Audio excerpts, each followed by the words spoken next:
The gunshot echoed across the valley like thunder, and Sarah Kelly knew her life was about to change forever. She pressed herself against the rough wooden wall of the cabin, her heart hammering as boots thundered across the porch outside. Through the crack in the shutters, she could see three men on horseback, their faces hard and weathered beneath the brims of their hats.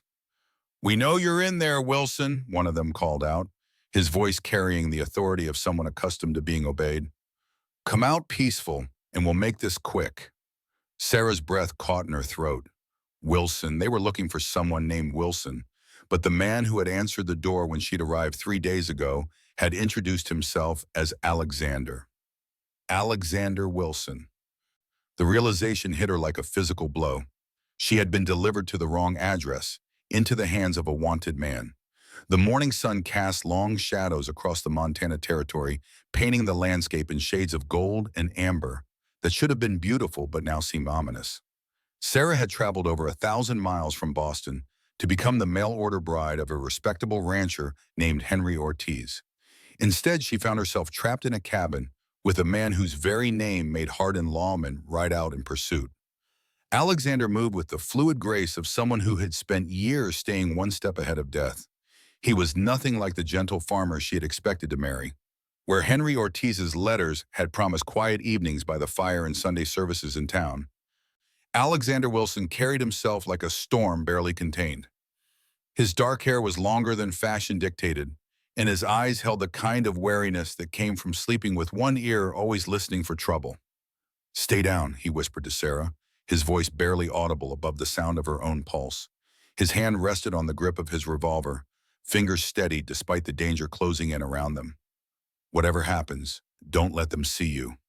Sarah nodded, though every instinct screamed at her to run. There was nowhere to go. The nearest town was a day's ride through terrain that would kill an unprepared traveler, and she had no horse, no supplies, no knowledge of how to survive in this unforgiving wilderness. She was completely dependent on a man she barely knew, a man who might be everything the law said he was. The 3 days since her arrival had been a careful dance of politeness and suspicion. Alexander had been courteous enough, offering her the bedroom while he slept on the floor near the fireplace.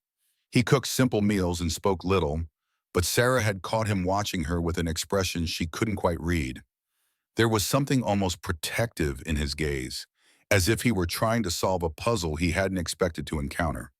Now, crouched in the shadows while armed men surrounded the cabin, Sarah understood why he had seemed so guarded. This wasn't the life of a peaceful rancher. This was the existence of a man who lived each day knowing it might be his last. Before we see how this ends, tell us where you're watching from and hype this video in the comments. "Wilson," the voice outside grew more impatient. "We've got the place surrounded. There's no point in dragging this out."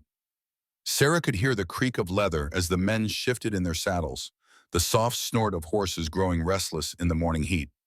Through the gap in the shutters, she watched one of the riders dismount and approach the front door. He was a tall man with graying hair and a badge that caught the sunlight.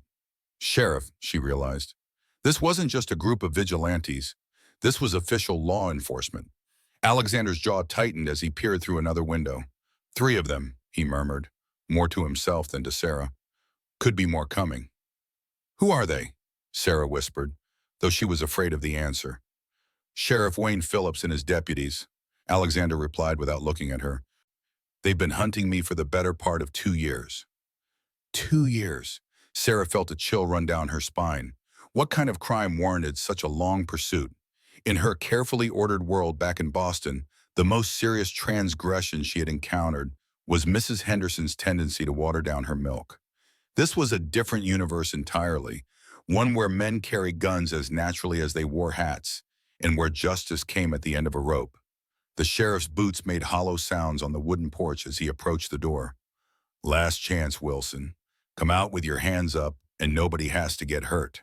Alexander's hand tightened on his weapon. Sarah could see the tension in his shoulders, the way he held himself like a coiled spring, ready to release. She found herself studying his profile in the dim light filtering through the shutters. There was something noble about the set of his jaw, something that didn't match the image of a desperate criminal. But then again, what did she really know about reading men's characters? Her judgment had been poor enough to end up in this situation. The silence stretched between the cabin and the men outside, heavy with unspoken threats and the weight of decisions that couldn't be undone. Sarah realized she was holding her breath, waiting for whatever would come next. In Boston, her biggest worry had been whether she would have enough money for rent. Now she was caught in what felt like the opening moments of a war. Alexander moved away from the window, staying low as he crossed to where Sarah crouched against the wall. Up close, she could see the fine lines around his eyes, the small scar that ran along his left temple. His presence was overwhelming, not threatening exactly, but intense in a way that made her acutely aware of every breath, every heartbeat. "Listen to me carefully," he said, his voice barely above a whisper. "There's a root cellar behind the cabin, hidden under a pile of firewood. If shooting starts, you get there and stay put until it's over." "What about you?" The question escaped before Sarah could stop herself. Something flickered in Alexander's dark eyes, an expression too quick to interpret. "Don't worry about me. I've been taking care of myself for a long time." The way he said it made Sarah's chest tighten with an emotion she couldn't name. There was something profoundly lonely in those words, a resignation that spoke of years spent trusting no one, relying on nothing but his own skill and instincts. She thought of the letters she had received from Henry Ortiz, full of hopes for companionship and shared dreams. Those letters seemed like artifacts from another world now, relics of a simpler life she would never know. "Wilson!" The sheriff's voice cracked like a whip. "I'm counting to 10, and then we're coming in."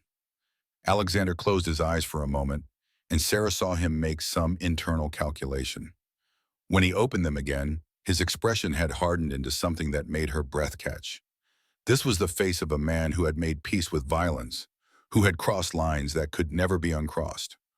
"1," the count began, each number falling like a stone into still water, sending ripples of tension through the cabin. Sarah found herself memorizing details with startling clarity, the way dust motes danced in the shaft of sunlight, the smell of coffee still lingering from their morning meal, the sound of Alexander checking his ammunition with practiced efficiency. 2. She thought about the journey that had brought her here, the careful planning and hopeful letters that had led to this moment of absolute uncertainty. Sarah Kelly had been a seamstress in Boston, living in a boarding house with 4 other women and saving every penny for a future that seemed increasingly unlikely. When the advertisement for mail-order brides had appeared in the newspaper, it had seemed like providence. A chance for a new life, a home of her own, perhaps even love. 3. The correspondence with Henry Ortiz had been everything she had hoped for. His letters painted pictures of a modest ranch, a small herd of cattle, and a life built on honest work and simple pleasures. He had sent a photograph that showed a kind-faced man with gentle eyes and a shy smile. Sarah had carried that photograph across the country, holding on to it during the long train rides and uncomfortable nights in strange hotels. 4. But the man who had opened the cabin door 3 days ago bore no resemblance to Henry Ortiz. Alexander Wilson was taller, darker, with an intensity that seemed to charge the very air around him. When Sarah had shown him the letter and photograph, confusion had flickered across his features before settling into something like resignation. 5. "There's been a mistake," she had said, standing on his porch with her single carpet bag and the weight of 1,000 miles of travel in her bones. Alexander had studied the letter for a long moment before looking back at her face. "Yes," he had agreed quietly. "There has." 6. But instead of turning her away, he had stepped aside and gestured for her to enter. "You'd better come in," he had said. "It's not safe to be traveling alone out here." 7. Those 3 days had passed in a strange suspension of reality. Alexander had been polite but distant, treating her like an unexpected guest rather than the bride she was supposed to be. He had given her space and privacy, asked no questions about her past or her intentions. In return, Sarah had tried to make herself useful, cooking meals and mending his clothes with the skills that had kept her fed in Boston. 8. Now, listening to the sheriff count down to what might be Alexander's death, Sarah realized how much those quiet days had meant. There had been something peaceful about the routine they had fallen into, something that felt almost like the home she had been seeking. Alexander might be a wanted man, but he had shown her more consideration and respect than any man in her previous experience. 9. The final number hung in the air like a blade about to fall. Sarah saw Alexander's finger tighten on the trigger of his gun, saw him take the deep breath of a man preparing to fight for his life. In that moment, she made a decision that surprised her with its clarity. "Wait," she whispered, reaching out to touch his arm. Alexander looked at her with surprise, his eyebrows drawing together in a question he didn't have time to ask. "Let me talk to them," Sarah said, the words coming out in a rush. "I'm not part of whatever they want you for. Maybe I can convince them to leave."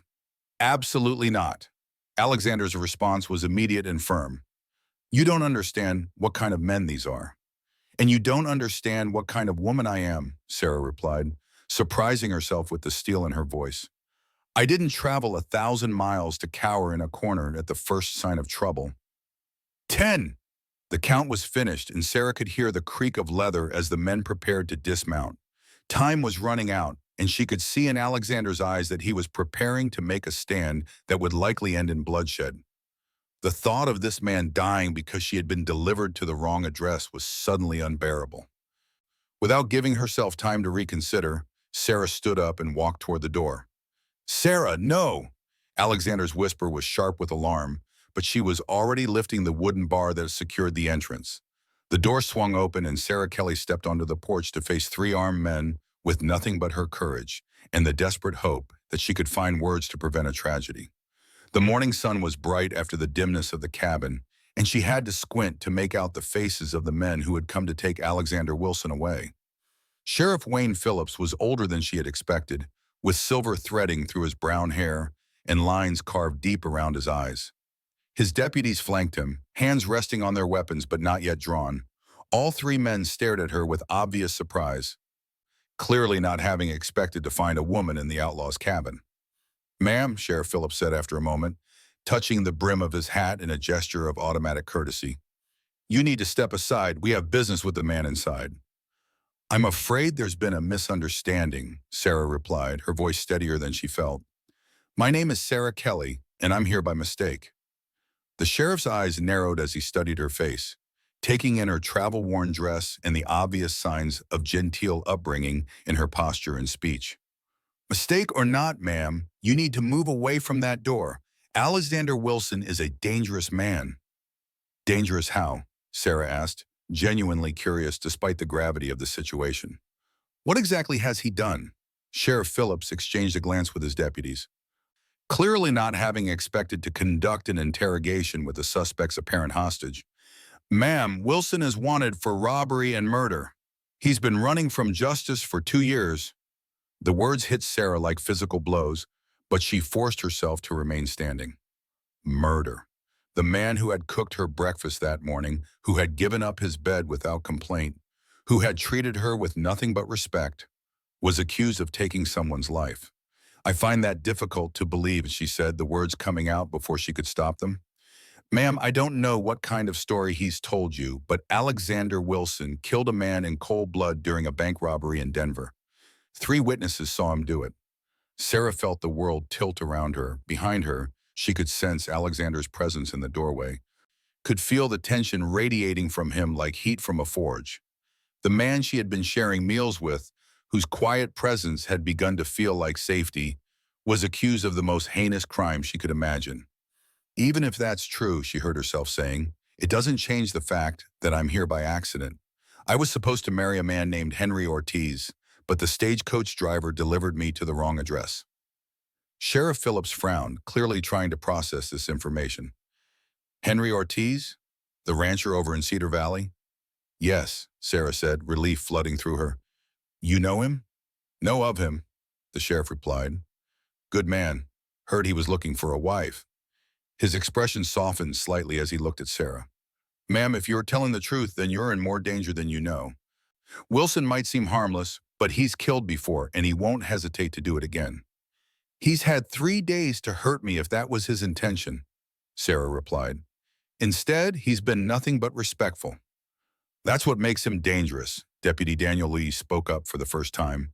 He was younger than the sheriff, with nervous eyes that kept darting between Sarah and the cabin door. "He's smart enough to play the gentleman when it suits him." Sarah turned to look back at Alexander, who stood framed in the doorway like a figure from a daguerreotype. His face was unreadable, but she could see the tension in every line of his body. He was waiting for her to make a choice, she realized. Waiting to see if she would side with the law or with the man who had sheltered her. "Mr. Wilson," she said, her voice carrying clearly in the morning air, "these men say you are a murderer." Alexander's dark eyes met hers, and for a moment the world seemed to hold its breath. When he spoke, his voice was quiet but clear enough for everyone to hear. "They say a lot of things." It wasn't a denial, Sarah noticed. It wasn't an admission either, but it wasn't the outright refusal she had been hoping for. The ambiguity in his response sent a chill through her, making her question everything she thought she had learned about him in their brief time together. "Ma'am," Sheriff Phillips said, his voice gentler now, "you don't owe this man anything. Step away from the door, and we'll escort you to safety." Safety, the word hung in the air between them, loaded with implications Sarah was only beginning to understand. Safety meant going with the sheriff, trusting in the law and the established order. Safety meant abandoning Alexander Wilson to whatever justice awaited him. But as she looked into Alexander's eyes, Sarah saw something that made her hesitate. It wasn't fear, though he had every reason to be afraid. It wasn't anger, though he was facing men who wanted to see him hang. It was something that looked almost like acceptance, as if he had always known this moment would come and had made his peace with it. "What happens if I go with you?" she asked the sheriff. "We'll take you to town, wire Henry Ortiz, and get you where you're supposed to be," Phillips replied. "You'll be safe, and you can start the life you came here for." The life she came here for. Sarah thought about Henry Ortiz's gentle letters, his promises of quiet domesticity and respectable marriage.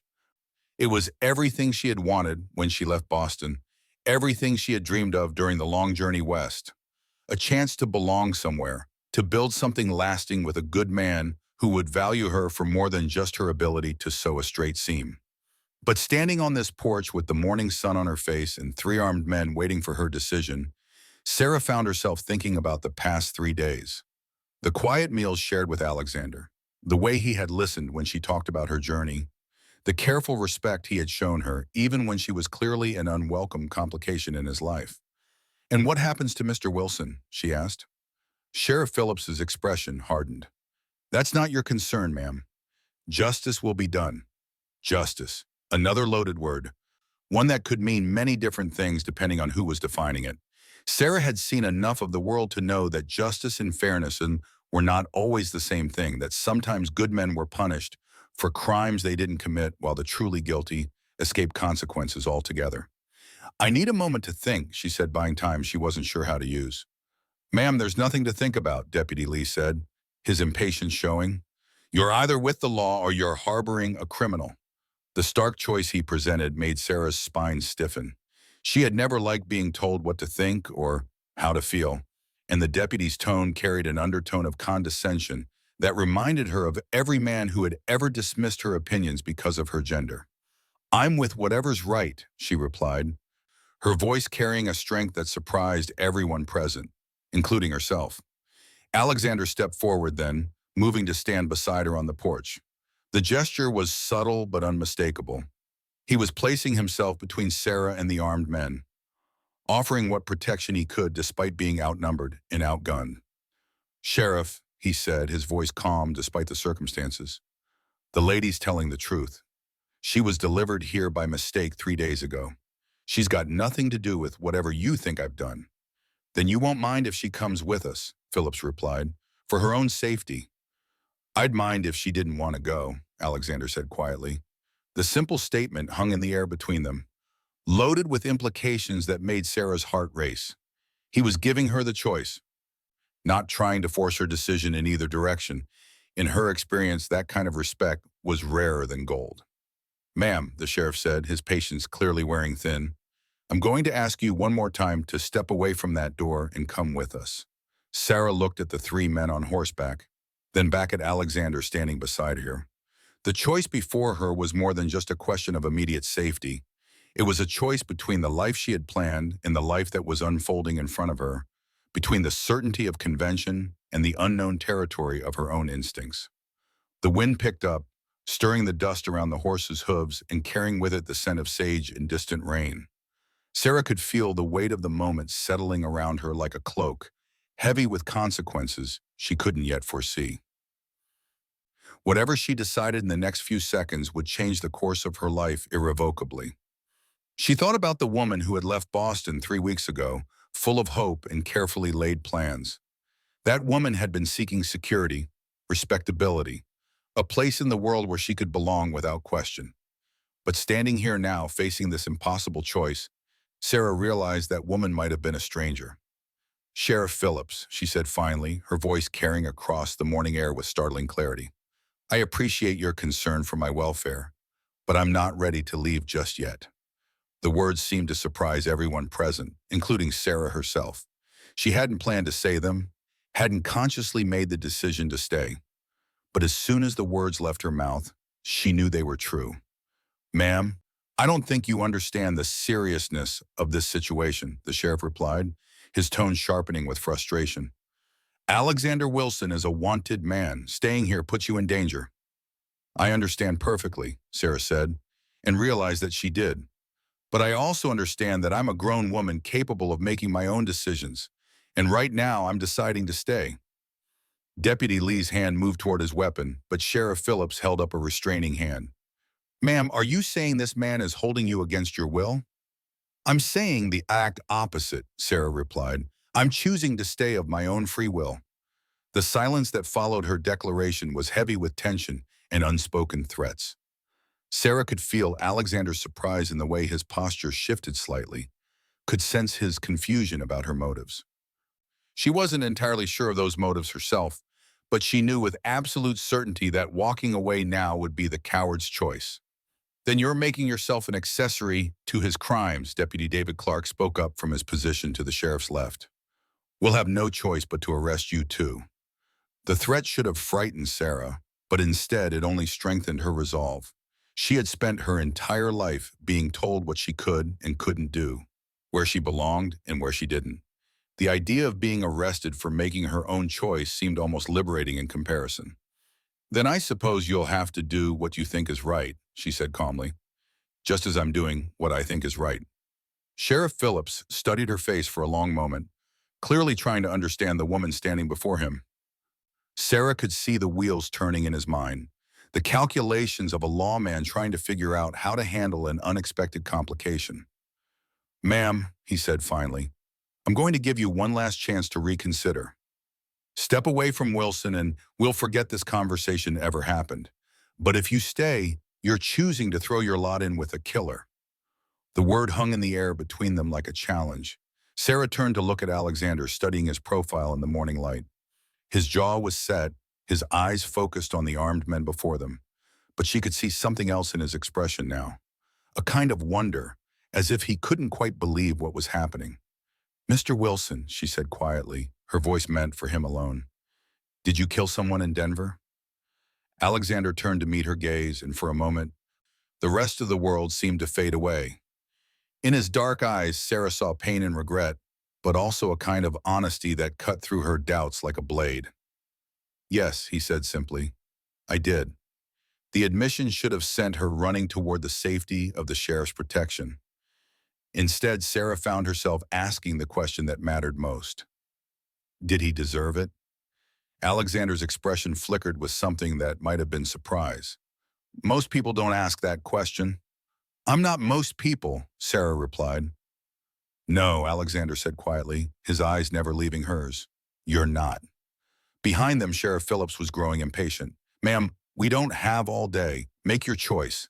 Sarah looked one more time at the three armed men, then back at Alexander Wilson. The man she had been supposed to marry was probably wondering where she was, probably worried about her safety. The life she had planned was waiting for her in Cedar Valley, complete with Sunday services and quiet evenings by the fire. But the life that was calling to her now was standing right beside her, complicated and dangerous and utterly unknown. It was a choice between safety and truth, between convention and instinct, between the woman she had been and the woman she might become. "I've made my choice," Sarah said, stepping closer to Alexander. "I'm staying." The words seemed to echo across the valley, final and irreversible. Sheriff Phillips's face darkened with frustration, and Sarah could see him weighing his options. Arresting a woman for choosing to stay with a man would not look good, especially if she was truly there by mistake. But allowing a known criminal to keep what might be a hostage would be equally problematic. "Ma'am," he said one final time, "you're making a mistake that could cost you your life." "Maybe," Sarah replied, "but it's my mistake to make." Alexander moved then, stepping slightly forward so that he was positioned between Sarah and the mounted men. The gesture was protective without being possessive, a subtle shift that somehow changed the entire dynamic of the confrontation. "Sheriff," he said, his voice carrying a quiet authority that made everyone listen, "you've got what you came for. You know where I am, and you know I'm not running. But the lady stays out of this." "Like hell she does," Deputy Lee snapped, his hand moving toward his weapon again. "She's made her choice. And now she lives with the consequences." The deputy's words carried a threat that made the morning air seem suddenly colder. Sarah realized that by choosing to stay, she had crossed a line that couldn't be uncrossed. She was no longer an innocent bystander caught in someone else's drama. She had made herself part of the story, for better or worse. "What happens now?" she asked, though she wasn't sure she wanted to know the answer. Sheriff Phillips gathered his reins, his face grim with resignation. "Now we go back to town and wire the territorial marshal. This has gotten bigger than what 3 men can handle." The implications of his words settled over the cabin like a shadow. More men would come, better armed and with less patience for negotiation. Whatever respite this confrontation had provided was temporary at best. As the 3 lawmen turned their horses and rode away, Sarah felt the weight of her decision settling around her like a physical presence. She had chosen Alexander Wilson over safety, instinct over convention, the unknown over the planned. Whether that choice would prove wise or foolish remained to be seen. But as she stood beside him on the porch, watching the dust clouds raised by the departing horses, Sarah Kelly realized that for the first time in her life, she felt truly alive. The fear was still there, sharp and immediate, but underneath it was something else, something that felt almost like freedom. "They'll be back," Alexander said quietly, his eyes still fixed on the horizon where the riders had disappeared. "I know," Sarah replied, "with more men, and next time, they won't be interested in talking." "I know that too." Alexander turned to look at her then, his dark eyes searching her face as if trying to solve a puzzle that had no clear solution. "Why?" he asked simply. It was a fair question, and one Sarah wasn't sure she could answer completely. Why had she chosen to stay with a confessed killer rather than accept the sheriff's protection? Why had she thrown away her carefully planned future for a man she barely knew? "Because," she said finally, "I think there's more to your story than what they're telling." Alexander's expression softened almost imperceptibly. "And if you're wrong?" Sarah considered the question seriously, weighing the possibilities and their consequences. If she was wrong, she might die for her mistake. But if she was right, she might finally find what she had been searching for without even knowing it. "Then I'll face whatever comes," she said, "but I won't run from it." The sun was climbing higher now, burning away the last of the morning mist and revealing the harsh beauty of the Montana landscape in all its unforgiving glory. Somewhere in the distance, Sarah could hear the call of a hawk riding the thermals, and the sound seemed to underscore the wild freedom of her choice. Alexander Wilson was still watching her with that expression of wonder, as if he couldn't quite believe she was real. When he spoke again, his voice carried a warmth that hadn't been there before. "Sarah Kelly," he said, and the way he said her name made it sound like something precious. "I think you might be the bravest woman I've ever met." "Or the most foolish," Sarah replied, but she was smiling as she said it. "Maybe both," Alexander agreed, "but brave nonetheless." As they stood together on the porch, facing an uncertain future with nothing but their own courage and the fragile trust growing between them, Sarah realized that she had found something she hadn't even known she was looking for. Not the safe, respectable marriage she had planned, but something far more dangerous and infinitely more valuable. She had found herself. The sound of approaching hoofbeats in the distance made them both tense, and Alexander's hand moved instinctively toward his weapon. But as the riders drew closer, Sarah could see that it was only a single horse and rider, moving fast across the valley floor. "Friend of yours?" she asked. Alexander's jaw tightened as he recognized the approaching figure. "No," he said grimly. "That's Henry Ortiz." The rider approaching across the valley floor sat his horse with the easy confidence of a man who had spent his life in the saddle. Even at a distance, Sarah could see the careful way Henry Ortiz held himself, the measured pace that spoke of someone who never acted in haste. This was the man she had traveled over 1,000 miles to marry, the gentle rancher whose letters had painted pictures of quiet domesticity and shared dreams. Now, watching him ride toward a confrontation that could end in bloodshed, Sarah felt the weight of her choices settling around her like chains. Henry Ortiz had done nothing wrong. He had offered her a respectable life, a chance at the security she had always craved. Instead, she had chosen to stand beside a confessed killer, throwing away everything she had planned for a future she couldn't even imagine. "He's a good man," Alexander said quietly, his eyes never leaving the approaching rider. "Better than most. Certainly better than me." There was something in his voice that made Sarah look at him sharply. Not jealousy, exactly, but a kind of resigned acceptance that cut through her more deeply than anger would have. Alexander Wilson was preparing to give her up without a fight, to step aside for the man who had a legal and moral claim to her presence. "That's not your decision to make," Sarah replied, surprised by the firmness in her own voice. Alexander turned to look at her, then, his dark eyes searching her face as if trying to memorize every detail. "Isn't it? You came here to marry him. That stagecoach driver might have delivered you to the wrong address, but Henry Ortiz is still the man you were meant to be with." The logic was unassailable, but Sarah found herself rebelling against it with every fiber of her being. 3 days ago, she would have agreed completely. 3 days ago, she had been a different woman, one who valued safety above all else and who trusted in the wisdom of careful planning. But standing on this porch with the morning sun climbing higher and the sound of approaching hoofbeats growing louder, Sarah realized that the woman she had been might have been a stranger. The choice to stay with Alexander hadn't been rational or safe or wise. It had been true in a way that cut deeper than logic or social convention. Henry Ortiz was close enough now that Sarah could make out the details of his appearance. He was exactly as his photograph had promised, kind-faced and gentle-eyed, with the sort of steady presence that spoke of reliability and quiet strength. He wore his Sunday clothes despite the early hour, his hat carefully brushed and his boots polished to a shine. This was a man who took pride in doing things properly, who believed in the importance of appearances and social niceties. He was also armed. Sarah could see the rifle resting across his saddle, the careful way his right hand stayed close to the weapon's stock. Henry Ortiz might be a gentle man, but he wasn't a foolish one. He had heard about Alexander Wilson's reputation, and he had come prepared for trouble. "Miss Kelly," Henry called out when he was still 20 yards away, his voice carrying the slight accent that had colored his letters. "I've come to take you home." Home's all. The word hung in the air between them, loaded with implications and promises that Sarah was no longer sure she wanted to accept. Home was supposed to be the small ranch in Cedar Valley, the quiet life she had dreamed of during the long journey west. But looking at Henry Ortiz now, Sarah felt no stirring of recognition, no sense of belonging or rightness.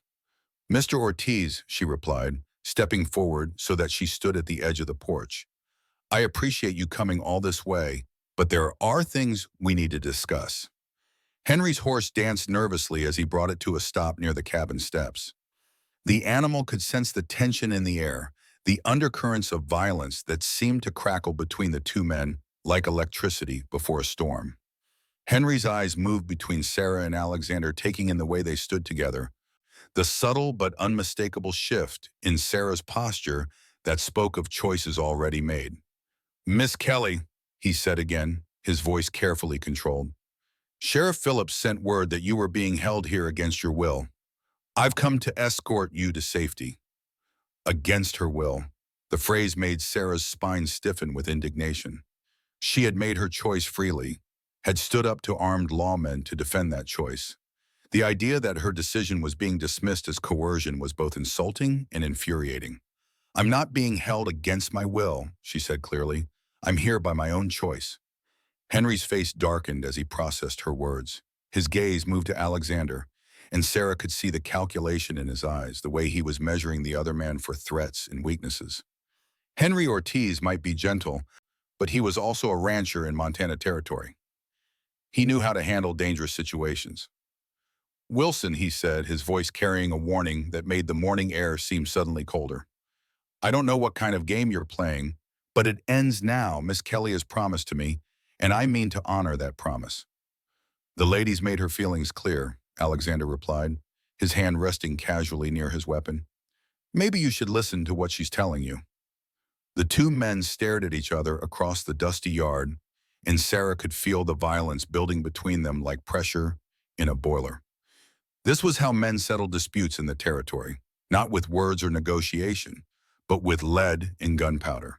The thought of these two fighting over her as if she were property to be claimed made her blood boil. Stop, she said, her voice cutting through the tension like a blade. Both of you, just stop. Henry's attention snapped back to her, his expression softening as he took in her obvious distress. Miss Kelly, I know this must be confusing for you. You've been through a terrible ordeal, and it's understandable that you might not be thinking clearly. The condescension in his tone was like a match to tinder. Sarah had spent her entire life being told what she should think and feel, had endured countless men who assumed they knew her mind better than she did. She had traveled 1,000 miles to escape that kind of treatment, only to find it waiting for her in the person of the man she was supposed to marry. My thinking is perfectly clear, she replied, her voice sharp with anger. What's confusing is why everyone seems to believe they have the right to make decisions for me. Henry's face flushed at her rebuke, but he pressed on with the dogged determination of a man who believed he was in the right. Miss Kelly, you don't understand the kind of man you're dealing with. Alexander Wilson is a killer, an outlaw who's been running from justice for years. Whatever he's told you, whatever promises he's made, they're lies. He's told me nothing but the truth, Sir, Sarah replied, which is more than I can say for some people. The barb hit home, and Henry's expression tightened with hurt and confusion. Miss Kelly, I've never lied to you. Every word in my letters was honest. Your letters promised me a choice, Sarah said, her point carrying across the yard with startling clarity. They promised me a partner, not a master. But the first thing you do when you arrive is assume I'm too weak-minded to make my own decisions. Henry opened his mouth to protest, but Sarah cut him off with a gesture that brooked no argument. She had found her voice at last, and she wasn't going to be silenced by anyone. I appreciate the life you offered me, Mr. Ortiz. I truly do. But I can't marry a man who doesn't respect my ability to think for myself. The words seemed to echo across the valley, final and irreversible. Henry sat his horse in stunned silence, clearly not having expected this turn of events. In his mind, Sarah realized, the situation had been simple. Rescue the confused woman from the dangerous outlaw and restore the natural order of things.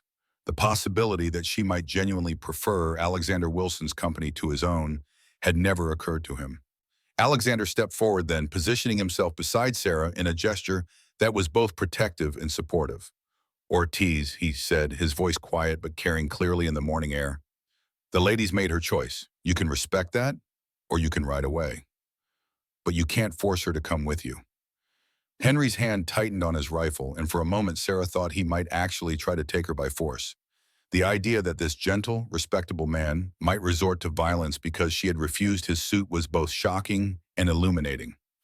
It showed her a side of Henry Ortiz that had never appeared in his carefully crafted letters, a possessiveness that ran deeper than mere disappointment. She's confused, Henry said, his voice tight with strain.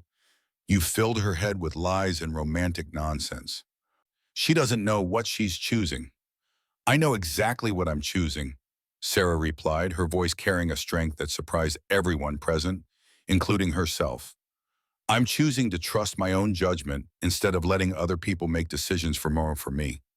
The declaration hung in the air between them, charged with implications that went far beyond the immediate situation. Sarah was rejecting more than just Henry Ortiz's marriage proposal. She was rejecting the entire system that had brought her west, the assumption that women were packages to be delivered and claimed by men who had purchased the right to their obedience. Henry's face cycled through a range of emotions: hurt, anger, confusion, and something that might have been genuine grief. Whatever else he might be, Sarah realized, his feelings for her were real. The letters hadn't been entirely calculated.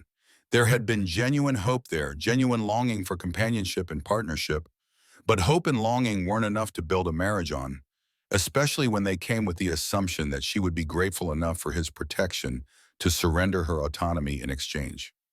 "Miss Kelly," Henry said one final time, his voice carrying a note of desperate pleading, "please, think about what you're doing. Think about the life you're throwing away." Sarah looked at him sitting there on his horse, this good man who had offered her everything she thought she wanted: security, respectability, a place in the world where she would be valued and protected. It was a generous offer made by someone who genuinely cared about her welfare, but it wasn't enough. Not anymore. "I have thought about it," she replied, "and I've decided that some things are more important than security." "Like what?" Henry asked, genuine bewilderment coloring his voice. Sarah looked at Alexander, then back at Henry, "Like being able to look at myself in the mirror and know that I chose my own path." The words seemed to hit Henry like physical blows. He sat in silence for a long moment, processing the finality of her rejection. When he spoke again, his voice carried a note of bitter resignation. "You're making a mistake that will cost you everything." "Maybe," Sarah agreed, "but it will be my mistake to make." Henry gathered his reins, his movements sharp with suppressed emotion. "When this goes wrong, Miss Kelly, and it will go wrong, don't expect me to come riding to your rescue again." "I won't," Sarah replied simply. Henry wheeled his horse around and spurted into a gallop, heading back towards Cedar Valley and the life Sarah had rejected. The sound of hoofbeats faded into the distance, leaving behind a silence that seemed to ring with the weight of burned bridges and irrevocable choices. Alexander was the first to break the quiet. "You could have gone with him," he said, his voice carefully neutral. "He would have given you a good life." "A safe life," Sarah corrected. "That's not the same thing." "No," Alexander agreed quietly. "It's not." They stood together on the porch, watching the dust cloud raised by Henry's departure settle back to earth. Sarah felt a strange mixture of relief and terror, as if she had just stepped off a cliff and was still falling through empty air. She had burned her bridges thoroughly now. There was no going back to the life she had planned, no safety net to catch her if this choice proved to be a mistake. "What happens now?" she asked, though she wasn't sure she wanted to know the answer. Alexander's expression was grim as he scanned the horizon. "Now we wait for the territorial marshal to arrive with enough men to make sure I don't slip away again." "How long do we have?" "A day, maybe two if we're lucky." Alexander turned to look at her, his dark eyes serious. "Sarah, there's still time for you to change your mind. You could ride after Ortiz, tell him you were confused. He'd take you back." The suggestion should have been tempting. It was the sensible choice, the safe choice, the choice that any rational woman would make. But Sarah found herself shaking her head before Alexander had even finished speaking. "I'm not going anywhere," she said firmly. "Even knowing what's coming?" Sarah considered the question seriously. She knew that staying meant facing whatever justice the territorial marshal might bring. She knew it meant abandoning any hope of the quiet, respectable life she had dreamed of. She knew it meant casting her lot with a man who might be everything the law said he was. But she also knew that leaving would mean abandoning the first real choice she had ever made, the first time she had trusted her own instincts over the expectations of others. "Especially knowing what's coming," she replied. Alexander studied her face for a long moment, as if trying to memorize every detail. When he spoke again, his voice carried a warmth that hadn't been there before. "Sarah Kelly," he said, "I think you might be the most remarkable woman I have ever met." "Or the most foolish," Sarah replied, echoing their earlier conversation. "Definitely the most foolish," Alexander agreed, but he was smiling as he said it. "But remarkable nonetheless." As they stood together, facing an uncertain future, Sarah realized that she had found something she hadn't even known she was looking for. Not the safe marriage she had planned, but something far more dangerous and infinitely more valuable. She had found herself, and she had found someone who valued that self enough to let her make her own choices, even when those choices led toward danger. The sound of distant thunder rolled across the valley, and Sarah looked up to see dark clouds gathering on the horizon. A storm was coming, both literal and metaphorical. But for the first time in her life, she wasn't afraid of the weather. She was ready to face whatever came next. The rest of the morning passed quietly, with both Sarah and Alexander lost in their own thoughts about the confrontation to come. Sarah found herself studying the cabin that had become her unlikely sanctuary, memorizing details she might never see again. The rough-hewn logs, the simple furniture, the way the light slanted through the windows. All of it had taken on a precious quality now that she knew how temporary it might be. Alexander spent the time checking his weapons and studying the approaches to the cabin, his movements efficient and purposeful. Sarah watched him work, noting the careful way he examined each cartridge, the methodical process of cleaning and oiling his rifle. This was a man who had survived by being prepared, who understood that in his world, a moment's carelessness could mean the difference between life and death. "Tell me about Denver," Sarah said suddenly, the words escaping before she could stop them. Alexander's hand stilled on his rifle, and for a moment Sarah thought he wasn't going to answer. When he finally spoke, his voice was quiet and distant, as if he were recounting someone else's story. "I was working as a guard for the Cattlemen's Bank. Good job, steady pay, chance to build something respectable." He resumed cleaning his weapon, but his movements had lost their earlier efficiency. "There was a girl I was sweet on, Kimberly Brown, banker's daughter. We were talking about getting married." Sarah felt an unexpected pang of jealousy at the mention of another woman, which surprised her with its intensity. She had no claim on Alexander Wilson, no right to feel possessive about his past, but the emotion was there nonetheless, sharp and unwelcome. "What happened?" she asked. Alexander set down his rifle and looked out the window toward the mountains. "Three men came to rob the bank. Professional job, well planned. They knew exactly when the payroll shipment would arrive, knew which guards would be on duty. Someone had given them information." Sarah waited for him to continue, sensing that the story was costing him something to tell. "The leader was a man named Marcus Webb, cold as winter, smart as a whip, and meaner than a rattlesnake. He walked into that bank like he owned it, and maybe he did. Maybe he owned half the town for all I knew." Alexander's jaw tightened as he continued. "The robbery went smooth as silk and until Kimberly walked in. She wasn't supposed to be there, had no reason to be there, but she came in just as Webb was cleaning out the safe." Sarah could see where this was heading, and her heart began to race with sympathetic dread. Webb didn't hesitate. Soon as he saw her, he knew she could identify him, put a bullet in her before she could even scream.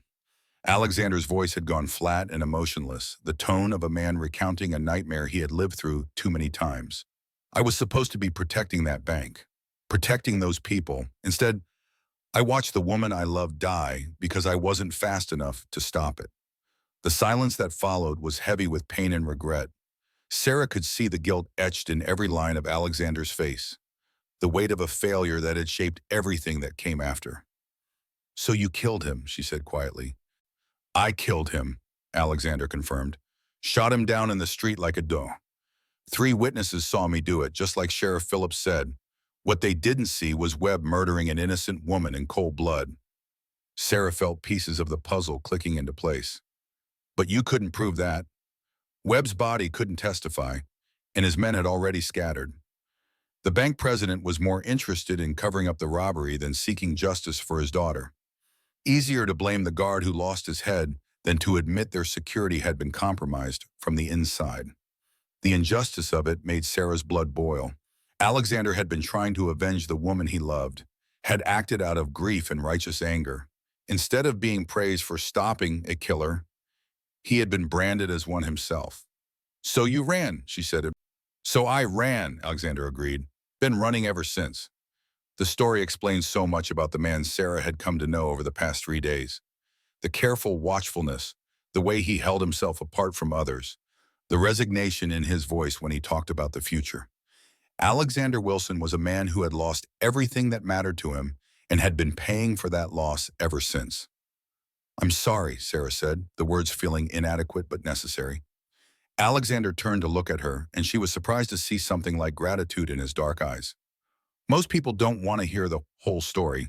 They prefer the simple version where I'm just another outlaw who needs killing. I'm not most people, Sarah replied, echoing their earlier conversation.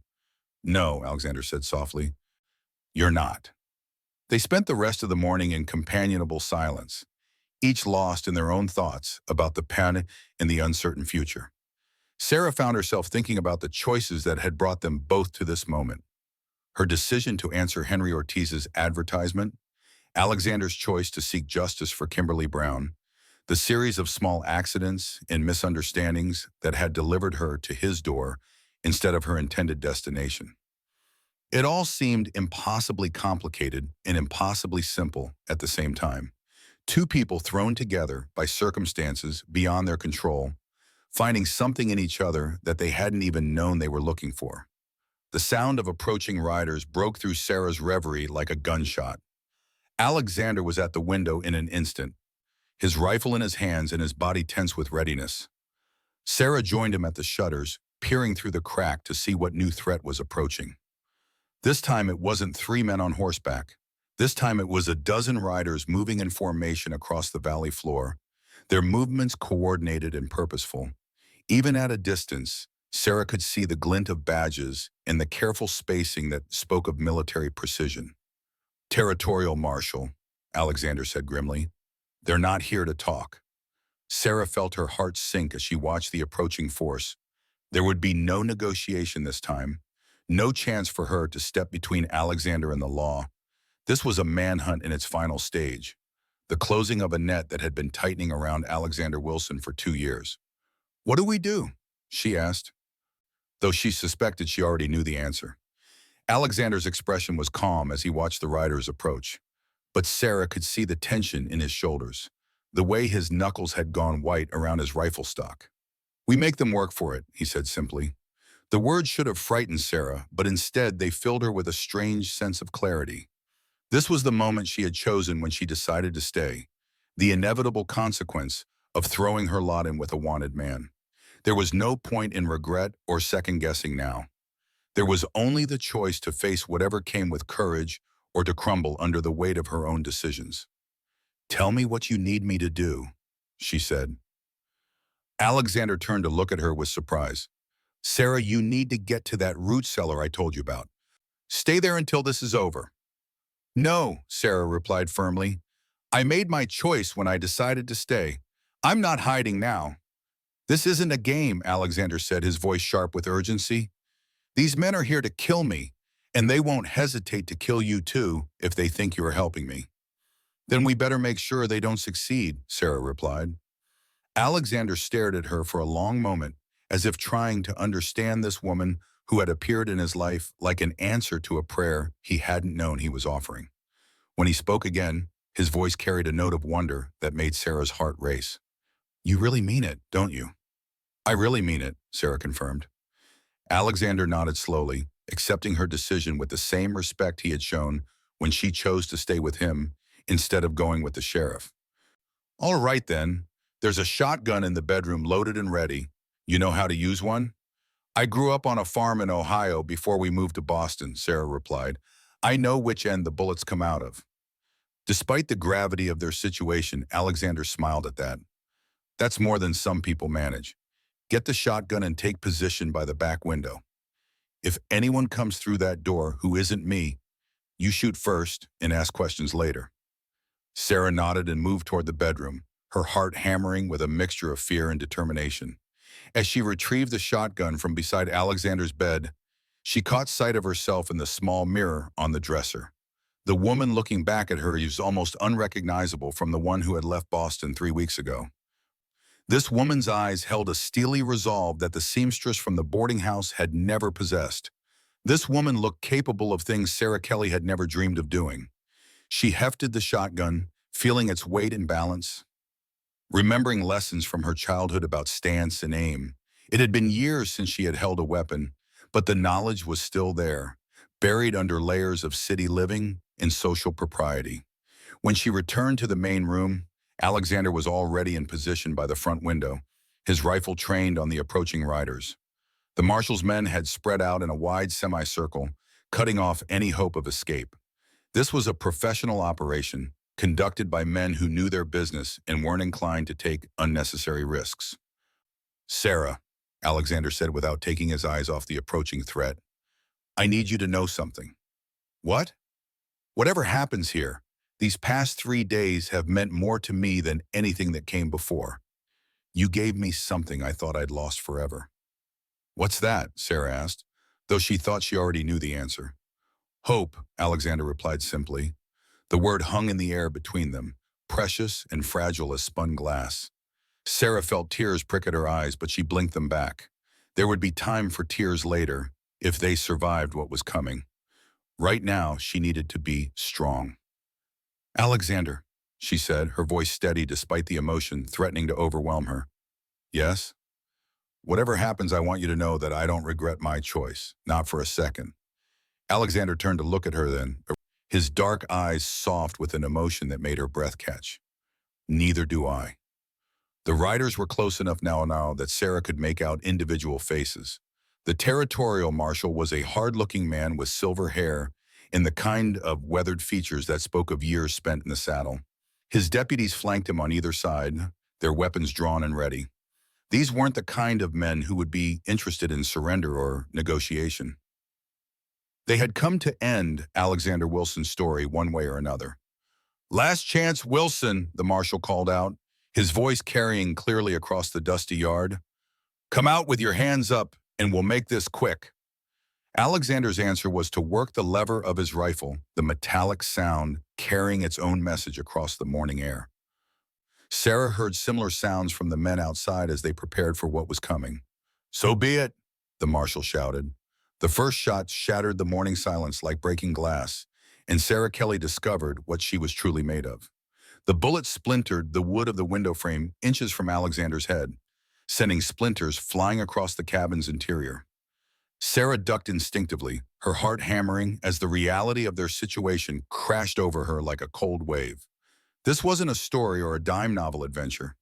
This was real violence with real consequences, and she was trapped in the middle of it. Alexander's return shot was immediate and precise, the crack of his rifle echoing through the cabin as he sent his reply back to the marshal's men. Through the gap in the shutters, Sarah saw one of the deputies jerk in his saddle and grab his shoulder, blood seeping between his fingers. Alexander Wilson might be many things, but he was undoubtedly a marksman of considerable skill. Stay low, Alexander called to Sarah as he worked the lever of his rifle, ejecting the spent cartridge and chambering a fresh round. They'll try to flank us through the back. As if summoned by his words, Sarah heard the sound of boots on the wooden boards of the rear porch. Someone was trying to enter through the back door, just as Alexander had predicted. She moved to the window he had indicated, the shotgun heavy in her hands as she peered through the gap in the shutters. A man in a deputy's badge was creeping along the back wall of the cabin, his revolver drawn and his attention focused on the door. Sarah had never shot at another human being in her life, had never even contemplated the possibility. But watching this stranger prepare to burst into their sanctuary with deadly intent, she felt something cold and hard crystallize in her chest. The deputy reached for the door handle, and Sarah made her choice. The shotgun's roar was deafening in the confined space, and the recoil nearly knocked her off her feet. Through the smoke and ringing in her ears, she saw the deputy stumble backward, his chest impeded as he fell from the porch onto the hard-packed earth below. Sarah stared at what she had done, her mind struggling to process the reality of taking another human life. The man lay motionless in the dirt, his revolver fallen from nerveless fingers, and she knew with absolute certainty that she had killed him. The knowledge should have horrified her, should have sent her to her knees with grief and revulsion. Instead, she felt only a grim satisfaction and the immediate need to reload. Good shot, Alexander called from his position at the front window, apparently having heard the distinctive boom of the shotgun. How many more back there? Sarah peered through the shutters again, scanning the area behind the cabin for additional threats. I don't see anyone else, she replied, her voice steadier than she had expected. They'll regroup and try again, Alexander warned. These aren't the kind of men who give up easy. As if to prove his point, a volley of shots erupted from the front of the cabin, bullets punching through the wooden walls and sending splinters flying in all directions. Sarah pressed herself against the floor, feeling the deadly whisper of lead passing over her head. The marshal's men were no longer interested in taking Alexander alive. This had become a battle of extermination. Alexander returned fire methodically, his shots spaced and deliberate as he made each bullet count. Sarah could hear him muttering to himself as he worked, keeping track of his ammunition and the positions of their attackers, with the practiced efficiency of a man who had fought for his life before. The assault continued for what felt like hours but was probably only minutes, the air inside the cabin growing thick with gun smoke and the acrid smell of splintered wood. Sarah found herself thinking with startling clarity about the choices that had brought her to this moment. 3 days ago, she had been a seamstress in Boston, her biggest concern the rising cost of rent. Now she was crouched on the floor of a besieged cabin, a smoking shotgun in her hands and blood on her conscience. The transformation should have appalled her. Instead, she felt more alive than she ever had before. "Sarah!" Alexander's voice cut through the din of gunfire. "I need you to cover the front window for a moment." Without hesitation, Sarah crawled across the floor to where Alexander crouched, the shotgun clutched in her hands. He pressed his rifle into her grasp, his fingers briefly covering hers in a gesture that somehow conveyed more than words could have managed. "Just keep them honest," he said. "Don't try to be a hero." Sarah nodded and took his position at the window, peering through the shutters at the men who wanted to kill them. The marshal and his remaining deputies had taken cover behind their horses and various pieces of debris scattered around the yard. She could see muzzle flashes as they continued their assault, but their fire had become more sporadic as they realized their quarry wasn't going to surrender quietly. She squeezed off a shot at a deputy who had exposed too much of himself from behind his cover, smiling grimly when the man jerked back with a curse that carried clearly across the yard. Sarah Kelly might not be a professional gunfighter, but she was proving to be a quick study in the art of survival. "What are you doing?" she asked Alexander, who was moving around the cabin with purposeful efficiency. "Getting us out of here," he replied, pulling boards away from what looked like a solid wall. Behind the boards was a narrow opening that led into darkness. "Escape tunnel. Dug it out during the first winter I was here, just in case." Sarah felt a surge of hope as she realized what he was showing her. They weren't trapped after all. Alexander had been planning for this moment, preparing for the day when his past would finally catch up with him. "Where does it come out?" she asked. "About 50 yards from here, hidden in a stand of rocks near the creek," Alexander replied. "From there we can make it to the horses I have stashed in the canyon." "You have horses stashed?" Sarah asked, impressed despite their desperate situation. "Always have an escape route," Alexander said with a grim smile. "First rule of staying alive when everyone wants you dead." The gunfire outside was intensifying again, the marshal's men apparently having regrouped for another assault. Sarah could hear them calling to each other, coordinating their attack with the efficiency of experienced lawmen. They would be storming the cabin soon, and when they did, they would find it empty. "Go," Alexander said, gesturing toward the tunnel entrance. "I'll be right behind you." Sarah hesitated, looking back at the cabin that had been her refuge for 3 days. It seemed wrong to simply abandon it, to let the marshal's men destroy the place where she had discovered who she really was. But she could see the wisdom in Alexander's plan, and she knew that staying would only mean death for both of them. She squeezed through the tunnel entrance, the shotgun clutched awkwardly in her hands as she crawled through the narrow passage. The tunnel was longer than she had expected, and darker, but Alexander had done good work. The walls were shored up with timber, and the floor was relatively smooth beneath her hands and knees. Behind her, she could hear Alexander following, his movements careful and quiet, despite the urgency of their situation. The sound of gunfire was muffled now, filtered through earth and wood, but she could still hear the marshal's men calling to each other as they prepared for their final assault. The tunnel seemed to go on forever, but finally Sarah saw light ahead, a faint glow that spoke of freedom and open air. She crawled faster, driven by the need to escape the suffocating darkness and the knowledge that their pursuers would soon discover their absence. She emerged from the tunnel into a small depression hidden among a cluster of boulders, exactly as Alexander had described. The creek bubbled nearby, its sound a welcome relief after the violence and chaos of the cabin. Sarah pulled herself out of the tunnel and immediately turned to help Alexander, who was right behind her. "This way," he said, leading her along the creek bed toward a narrow canyon that cut into the hillside. "The horses are about a quarter mile upstream." They moved as quickly as they could while staying low, using the rocks and vegetation along the creek for cover. Behind them, Sarah could hear the sound of the marshal's men discovering their escape. Voices raised in anger and frustration as they realized their quarry had slipped through their fingers once again. "There," one of them shouted. "Tracks leading toward the creek. They can't have gotten far," the marshal's voice carried clearly in the morning air. "Spread out and find them." Alexander cursed under his breath and quickened his pace, leading Sarah deeper into the canyon. The walls rose steeply on either side, providing cover but also limiting their options if they were cornered. Sarah found herself thinking that this must be what it felt like to be truly hunted, to have your life reduced to the simple equation of predator and prey. The horses were exactly where Alexander had said they would be, hidden in a small box canyon that was invisible from the main creek bed. Two sturdy mounts, saddled and ready, with supplies already packed for a long journey. Sarah realized that Alexander had been preparing for this moment for months, maybe years, always ready to abandon everything and run when the law finally caught up with him. "Can you ride?" Alexander asked as he checked the horse's gear with practiced efficiency. "Well enough," Sarah replied, though she hadn't been on a horse since her childhood on the farm. "Good, because we're going to need to move past him," Alexander said, boosting her into the saddle of the smaller horse.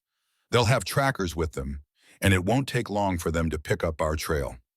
As if to emphasize his point, they could hear the sound of pursuit getting closer. Voices and hoofbeats echoing off the canyon walls as the marshal's men spread out in their search. Sarah gathered the reins in her hands, feeling the familiar weight of the shotgun across her saddle, and realized that her old life was truly over now. There would be no going back to Boston, no return to the safe anonymity of city life. She was a fugitive now, as wanted as the man beside her. The thought should have terrified her. Instead, it filled her with a wild exhilaration that made her blood sing in her veins. Alexander swung into his own saddle and then looked back at her, his dark eyes serious in the morning light. "Last chance, Sarah. You can still surrender. Tell them I forced you to come with me. They'd probably believe it." Sarah met his gaze steadily, seeing the hope and fear warring in his expression.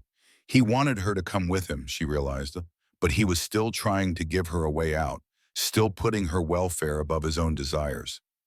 "Alexander Wilson," she said, her voice carrying clearly in the thin air of the canyon. "I told you before, and I'll tell you again. I'm not going anywhere." The smile that spread across Alexander's face was like sunrise after a long night, brilliant and full of promise. "In that case, Sarah Kelly," he said, "I think it's time we got the hell out of here." He spurred his horse forward and Sarah followed, the two of them racing deeper into the canyon as the sound of pursuit grew louder behind them. The narrow walls flashed past in a blur of red stone and shadow, and Sarah felt the wind whipping through her hair as they rode toward an uncertain future. But for the first time in her life, uncertainty didn't frighten her. She was riding beside a man who valued her choices, who respected her strength, who had given her the chance to discover who she really was beneath the layers of social expectation and careful propriety. Whatever came next, they would face it together. The canyon began to open up ahead of them, revealing a landscape of rolling hills and distant mountains that stretched to the horizon. It was beautiful and terrible and utterly unforgiving, the kind of country that killed the unprepared and rewarded only the strong. Sarah Kelly had never felt more ready for anything in her life. Behind them, the marshal's men were gaining ground, their shouts echoing off the canyon walls as they closed the distance. But ahead lay freedom, dangerous and uncertain, but theirs to claim if they had the courage to seize it. Alexander looked back at her as they rode, his eyes bright with something that might have been joy. "Any regrets?" he called over the thunder of hoofbeats. Sarah thought about the question seriously, considering everything she was leaving behind. The safe life with Henry Ortiz, the respectability she had always craved, the security that had seemed so important just days ago. All of it was gone now, sacrificed for this wild ride into the unknown with a man the law wanted dead. "None," she called back, and meant it with every fiber of her being. They crested a rise and saw the open country spreading before them, vast and empty, and full of possibilities. Behind them, the pursuit was falling back. The marshal's men and their horses no match for Alexander's careful preparation and intimate knowledge of the terrain. But Sarah knew this was only the beginning. They would be hunted wherever they went, forced to live always on the edge of civilization, always ready to run when their past caught up with them. It would be a hard life, dangerous and uncertain, with no guarantees of happiness or safety.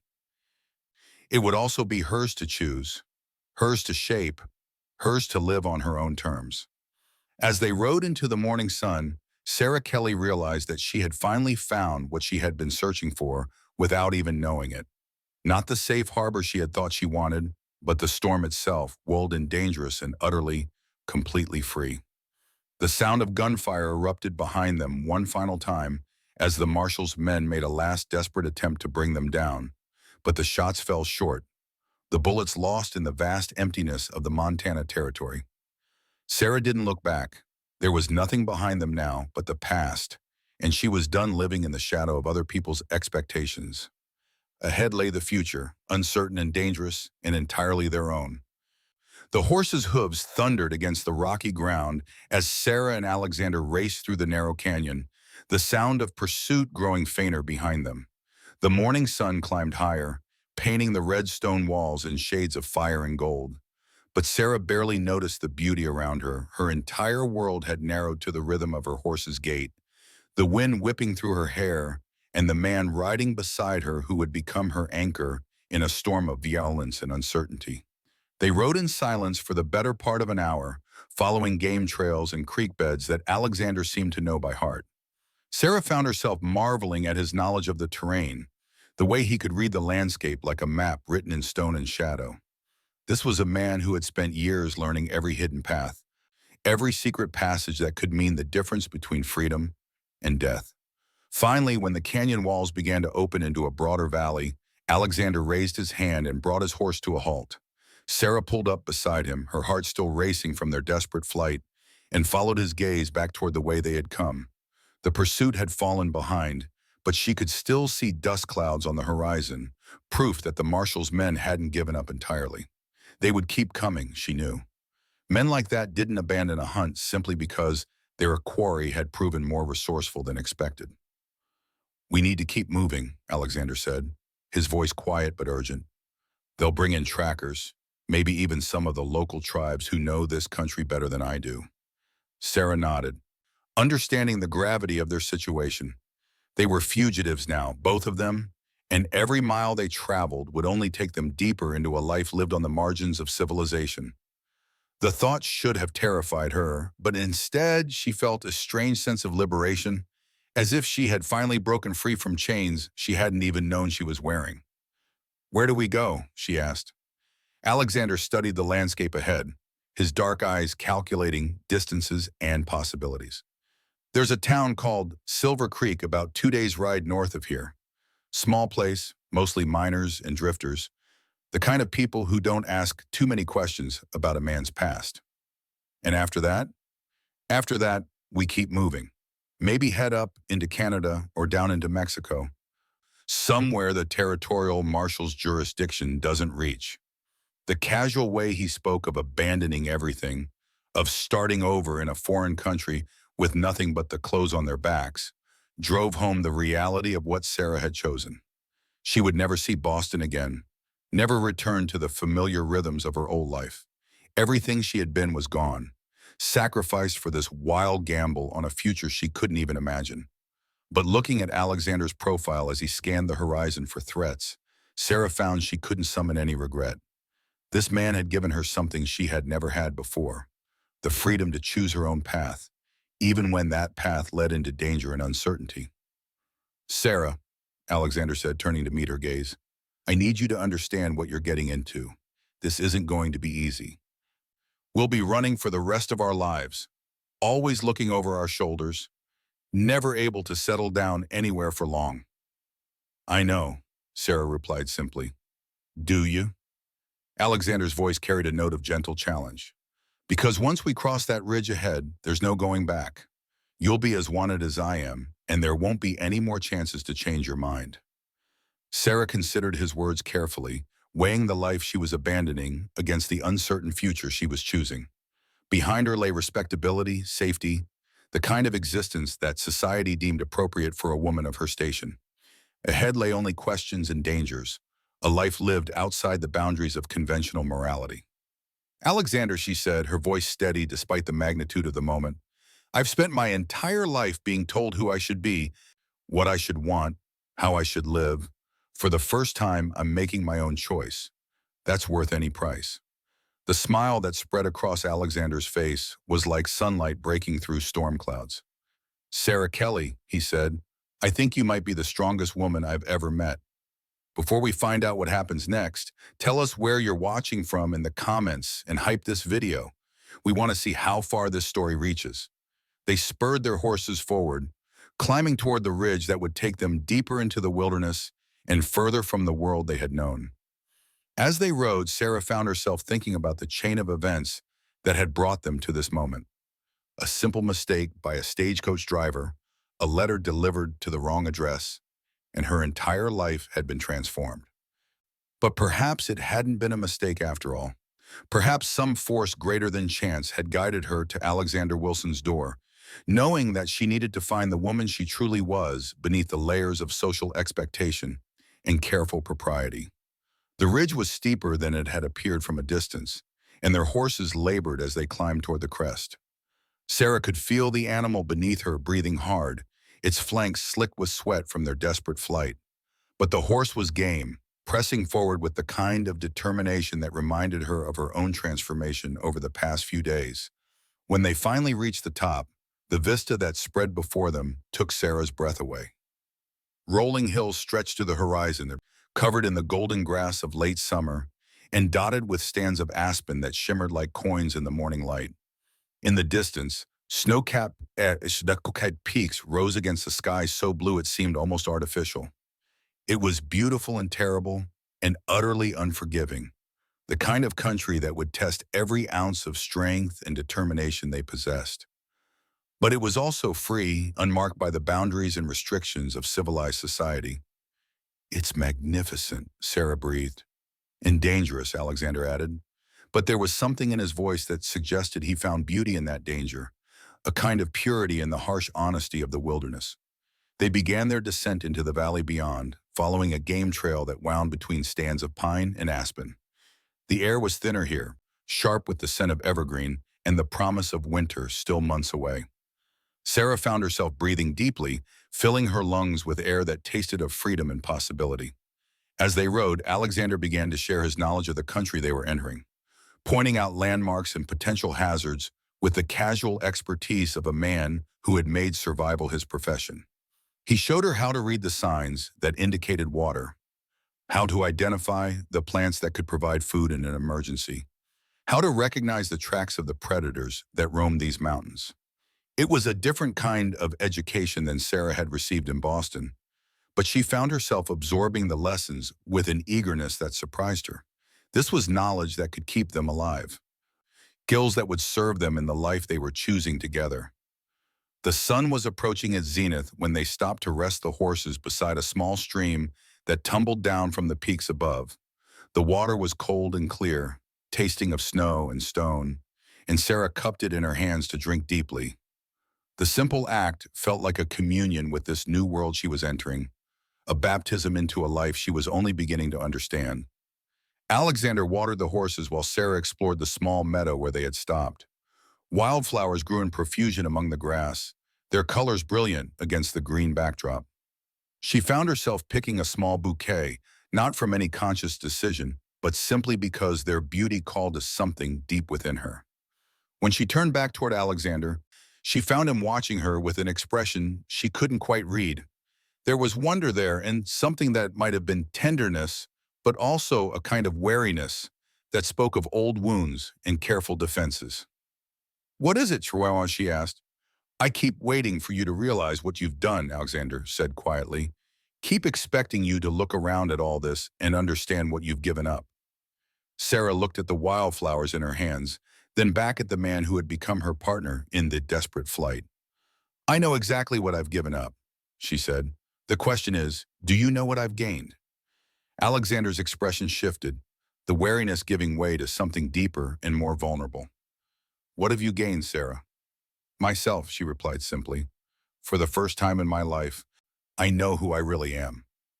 The words hung in the air between them, carrying a weight that seemed to transform the very atmosphere of their small meadow. Alexander stepped closer, his dark eyes searching her face as if trying to understand this woman who had appeared in his life like an answer to a prayer he hadn't known he was offering. "And who are you, Sarah Kelly?" he asked, his voice soft but intense. Sarah considered the question seriously, thinking about the woman who had left Boston 3 weeks ago and the person she had become in the crucible of the past few days. The seamstress who had lived in fear of poverty and social disapproval seemed like a stranger now, a character from a story she had once read but never truly lived. "I'm someone who makes her own choices," she said finally. "Someone who isn't afraid to face the consequences of those choices, whatever they might be, even if those consequences include a life on the run." "Especially then," Sarah replied, "because that life will be mine, chosen freely and lived on my own terms." Alexander reached out then, his fingers brushing against her cheek with a gentleness that seemed at odds with his reputation as a dangerous outlaw. The touch sent a shock of warmth through Sarah's entire body, awakening feelings she had never experienced before. "Sarah," he said, her name barely a whisper on his lips. "I need you to know something." "What?" "These past few days with you have been the best of my life, not because of the danger or the excitement, but because for the first time in years, I haven't felt alone." The confession hit Sarah like a physical blow, revealing depths of loneliness and pain that Alexander had kept carefully hidden. She thought about his story of Kimberly Brown, the woman he had loved and lost, and understood that he had been carrying that grief like a stone in his chest ever since. "You're not alone now," she said, reaching up to cover his hand with hers. "Whatever comes, we face it together." The kiss that followed was inevitable, a natural culmination of the trust and connection that had been building between them since the moment she had chosen to stay by his side. It was gentle at first, tentative, as if Alexander were afraid she might pull away. But Sarah pressed closer, her arms sliding around his neck as she poured all of her newfound certainty into the contact. When they finally broke apart, both were breathing hard, their faces flushed with more than just the exertion of their desperate flight. Sarah could see something new in Alexander's eyes, a hope that he had been afraid to acknowledge even to himself. "We should keep moving," he said, though his voice lacked conviction. "Yes," Sarah agreed, though she made no move to step away from his embrace. "We should."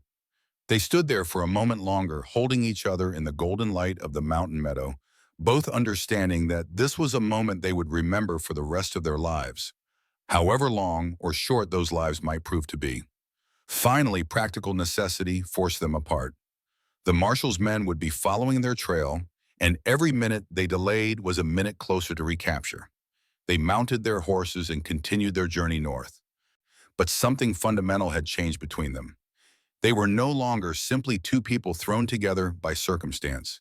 They had become partners in the truest sense, bound together by choice and sealed by the promise of that kiss. The afternoon wore on as they rode through increasingly wild country, following trails that seemed to exist more in Alexander's memory than in any visible reality. Sarah found herself marveling at his ability to navigate through terrain that all looked the same to her untrained eye. This was a skill born of necessity, she realized, the hard-won knowledge of a man who had spent years staying one step ahead of death. As the sun began to sink toward the western peaks, painting the sky in shades of orange and gold, they came upon a small cabin nestled in a grove of aspen trees beside a clear mountain stream. The structure was rough but solid, built by someone who understood the harsh realities of mountain winters. "Friend of yours?" Sarah asked, remembering their encounter with Henry Ortiz that morning. "In a manner of speaking," Alexander replied. "Old prospector named Jake Murphy. He owes me a favor." The cabin appeared deserted as they approached, but Alexander's posture remained alert and watchful. Sarah had learned to read the subtle signs of his tension, the way his hand drifted toward his weapon when he sensed potential danger. "Jake," Alexander called out when they were still 50 yards from the cabin. "It's Alexander Wilson. I'm coming in peaceful." For a long moment, there was no response. Then the cabin door creaked open, and an elderly man emerged, a shotgun cradled in his arms. He was thin and weathered, with wild gray hair and eyes that held the particular wariness of someone who had spent too many years alone in the wilderness. "Wilson," the old man said, his voice carrying a mix of surprise and suspicion. "Heard you were dead. Reports of my demise have been greatly exaggerated," Alexander replied with a wry smile. "Jake Murphy, I'd like you to meet Sarah Kelly." Jake's eyes shifted to Sarah, taking in her travel-stained dress and the way she sat her horse with newfound confidence. "Ma'am," he said, touching the brim of his hat, "you're keeping some dangerous company." "So I've been told," Sarah replied, "but I've found that danger is often a matter of perspective." Jake's weathered face cracked into something that might have been a smile. "Well said, ma'am, well said indeed." He lowered his shotgun and gestured toward the cabin. "Come on in, then. I expect you've got a story to tell." The interior of Jake's cabin was sparse but comfortable, furnished with the kind of practical items that a man needed to survive alone in the mountains. A fire crackled in the stone fireplace, and the smell of coffee filled the air. Sarah found herself relaxing for the first time since their desperate flight began, the simple domestic scene providing a welcome respite from the constant tension of being hunted. Jake poured coffee into tin cups and settled into a chair beside the fire, his eyes bright with curiosity as he studied his unexpected guests. "So," he said, "what brings you to my humble abode? And don't tell me you were just passing through, because nobody passes through here by accident." Alexander accepted a cup of coffee and took a sip before answering. "Territorial marshal and a dozen deputies are hunting me. We need a place to lay low for a few days, maybe get some supplies." "What did you do this time?" Jake asked, though his tone suggested he wasn't particularly shocked by the revelation. "Same thing I've been doing for the past 2 years," Alexander replied. "Staying alive." Jake nodded as if this made perfect sense. "And the lady?" "Made some choices that put her on the wrong side of the law," Alexander said, glancing at Sarah with an expression that held both admiration and concern. "Good for her," Jake said, raising his coffee cup in a mock toast. "World's got too many people following orders and not enough making their own decisions." Sarah found herself warming to the old prospector, appreciating his casual acceptance of their situation. In Jake Murphy's world, apparently, being wanted by the law was less important than being true to yourself. "How long can we stay?" Alexander asked. "Long as you need," Jake replied. "Though I should warn you, there's been talk in Silver Creek about strangers asking questions. Might be they're already ahead of you." Alexander's expression darkened at this news. "What kind of strangers?" "The kind that wear badges and carry themselves like they're used to being obeyed," Jake said. "Showed up 3 days ago, asking about anyone matching your description." Sarah felt her heart sink as she realized the implications. The marshal hadn't just been following their trail. He had been anticipating their movements, setting up a net to catch them wherever they tried to go. "Then Silver Creek is out," Alexander said grimly. "Probably wise," Jake agreed, "but there are other options. You know about the old mining camp up on Devil's Ridge?" Alexander nodded slowly. "Abandoned for years, nothing up there but ghosts and empty shafts." "Exactly," Jake said with a grin.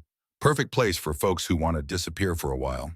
I've got supplies cached up there, enough to last a couple of people through the winter if they're careful." Winter. The word hung in the air between them, heavy with implications. Sarah realized that Jake was offering them more than just temporary shelter. He was suggesting they disappear entirely, vanishing into the wilderness until the heat died down.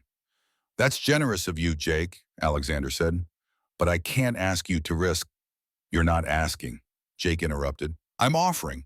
Besides, you saved my life once. Time I returned the favor." Sarah looked between the two men, sensing a story there that she didn't fully understand. But the gratitude in Alexander's eyes spoke of a debt that went deeper than simple friendship. "What happened?" she asked. Jake chuckled, a sound like wind through dry leaves. "Oh, that is a tale worth telling. See, about a year ago I was up at my claim when 3 men decided they wanted to relieve me of my gold. Would have succeeded too if Alexander here hadn't happened along." "Just happened along?" Sarah asked, looking at Alexander with raised eyebrows. "I was scouting the area," Alexander admitted. heard the gunshots and went to investigate. Modest as always, Jake said with a laugh. What he's not telling you is that he took on 3 armed men with nothing but his rifle and his wits, sent them packing with their tails between their legs. Sarah could picture it easily. Alexander moving through the forest like a shadow, using his knowledge of the terrain to outmaneuver his opponents. It was exactly the kind of thing the man she had come to know would do, risking his own safety to help someone in need. So you see, Jake continued, I owe this man more than I can ever repay. If he needs a place to disappear, I'm happy to provide it. Alexander was quiet for a long moment, clearly weighing their options.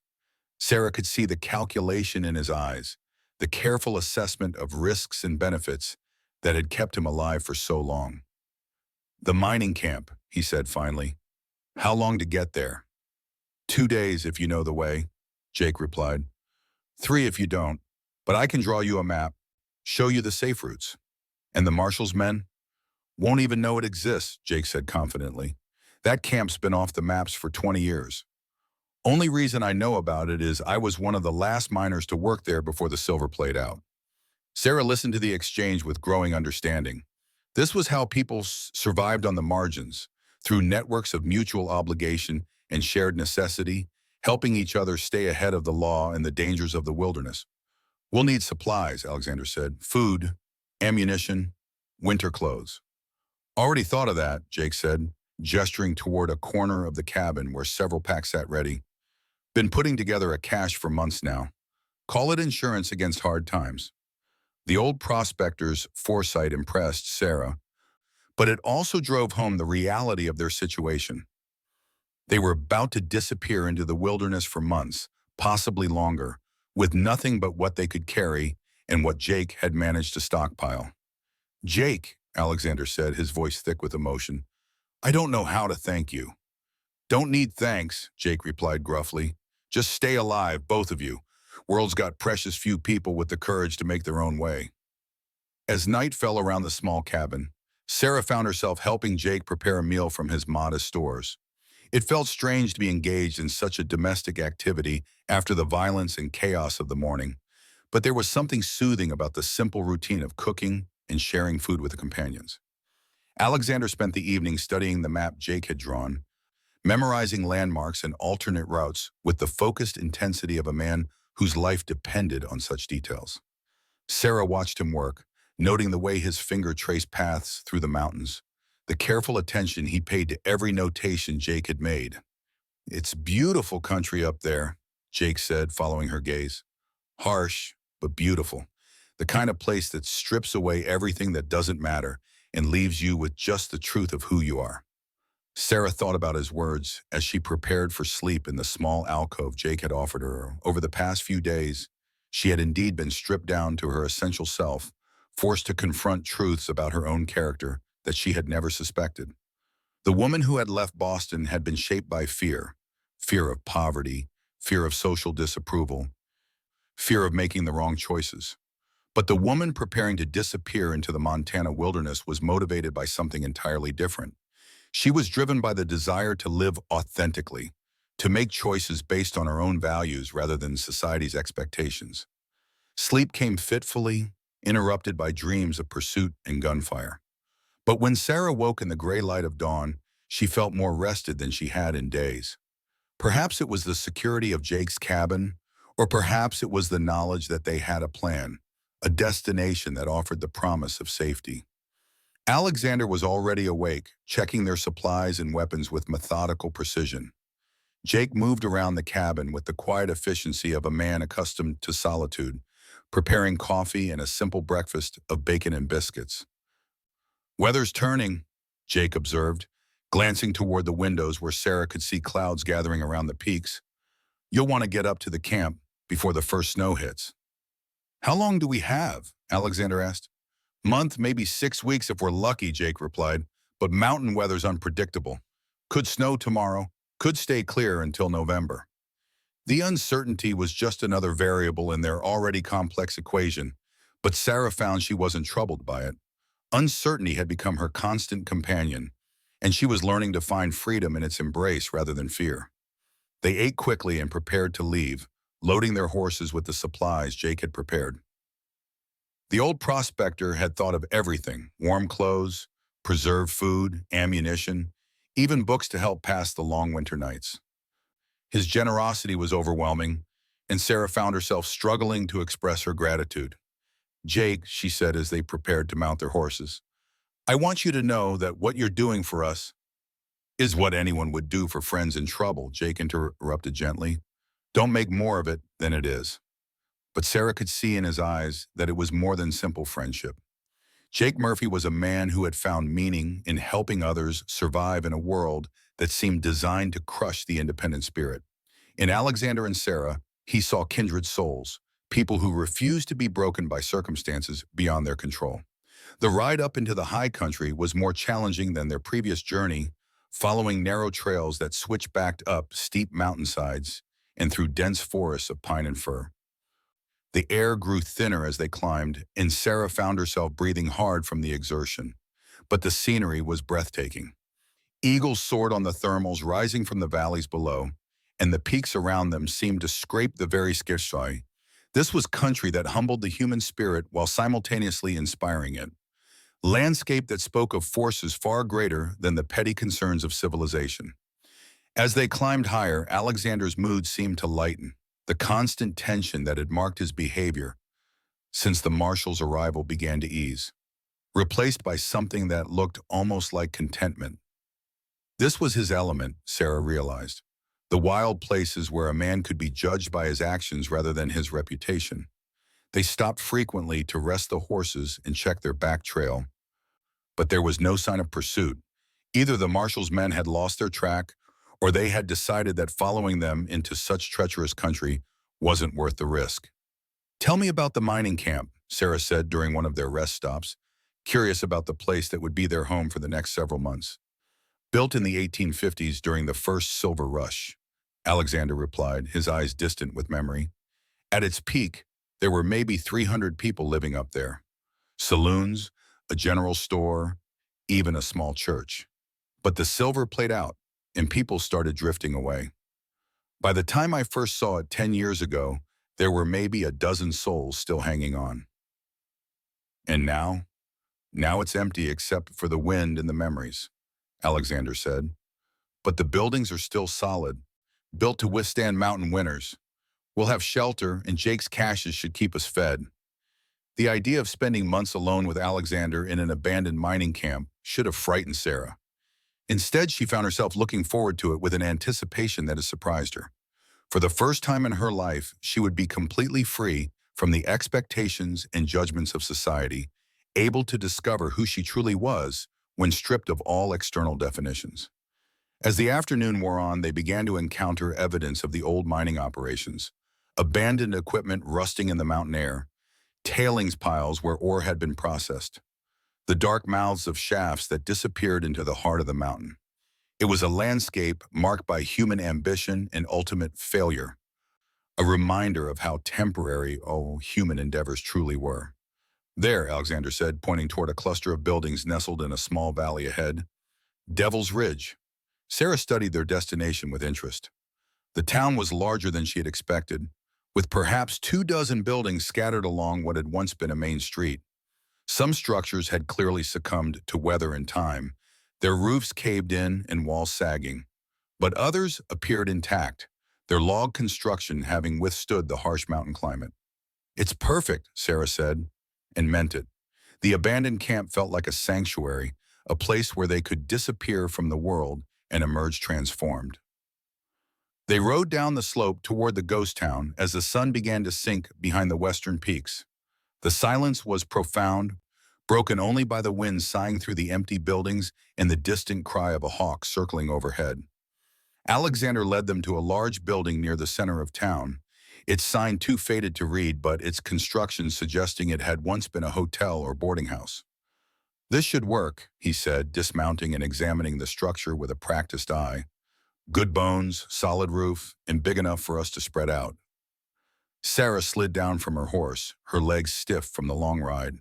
The building Alexander had chosen was indeed substantial, built of heavy logs chinked with mud and stone. The windows were intact, and the door hung straight on its hinges, despite years of abandonment. Inside, the building was surprisingly well preserved. Dust covered everything, and mice had clearly made themselves at home. But the basic structure was sound. There were a dozen rooms on the main floor, including a large common area with a massive stone fireplace. A narrow staircase led to a second floor with additional rooms, probably once rented to miners and prospectors. "We'll want to choose rooms on the ground floor," Alexander said, his voice echoing in the empty space. "Easier to defend and warmer during the winter." The practical consideration reminded Sarah of their situation. They weren't simply camping in an abandoned town, they were hiding from the law in a place where help was days away if something went wrong. But rather than frightening her, the isolation felt liberating. For the first time in her life, she would be answerable to no one but herself and the man she had chosen to share her fate.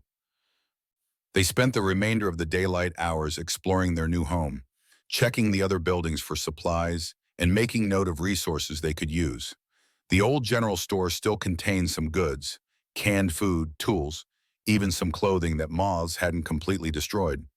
A blacksmith shop held equipment that Alexander pronounced useful for maintaining their weapons and horses. Most importantly, they found Jake's cache exactly where his map had indicated, a hidden cellar beneath what had once been the town saloon. The old prospector had been more than generous, stockpiling enough food and supplies to last two people through even a harsh winter. As darkness fell, they built a fire in the fireplace of their chosen building and prepared their first meal in their new sanctuary. The simple act of cooking together felt domestic and peaceful, a sharp contrast to the violence and chaos that had marked their recent days. "No regrets?" Alexander asked as they sat beside the fire, sharing a meal of beans and preserved meat. Sarah considered the question seriously, looking around at the rough walls and empty rooms that would be her home for the foreseeable future. 3 days ago, she had been planning a respectable marriage to a gentle rancher. Now she was a fugitive hiding in an abandoned mining camp with a confessed killer. "None," she said firmly. "This feels more like home than anywhere I've ever been."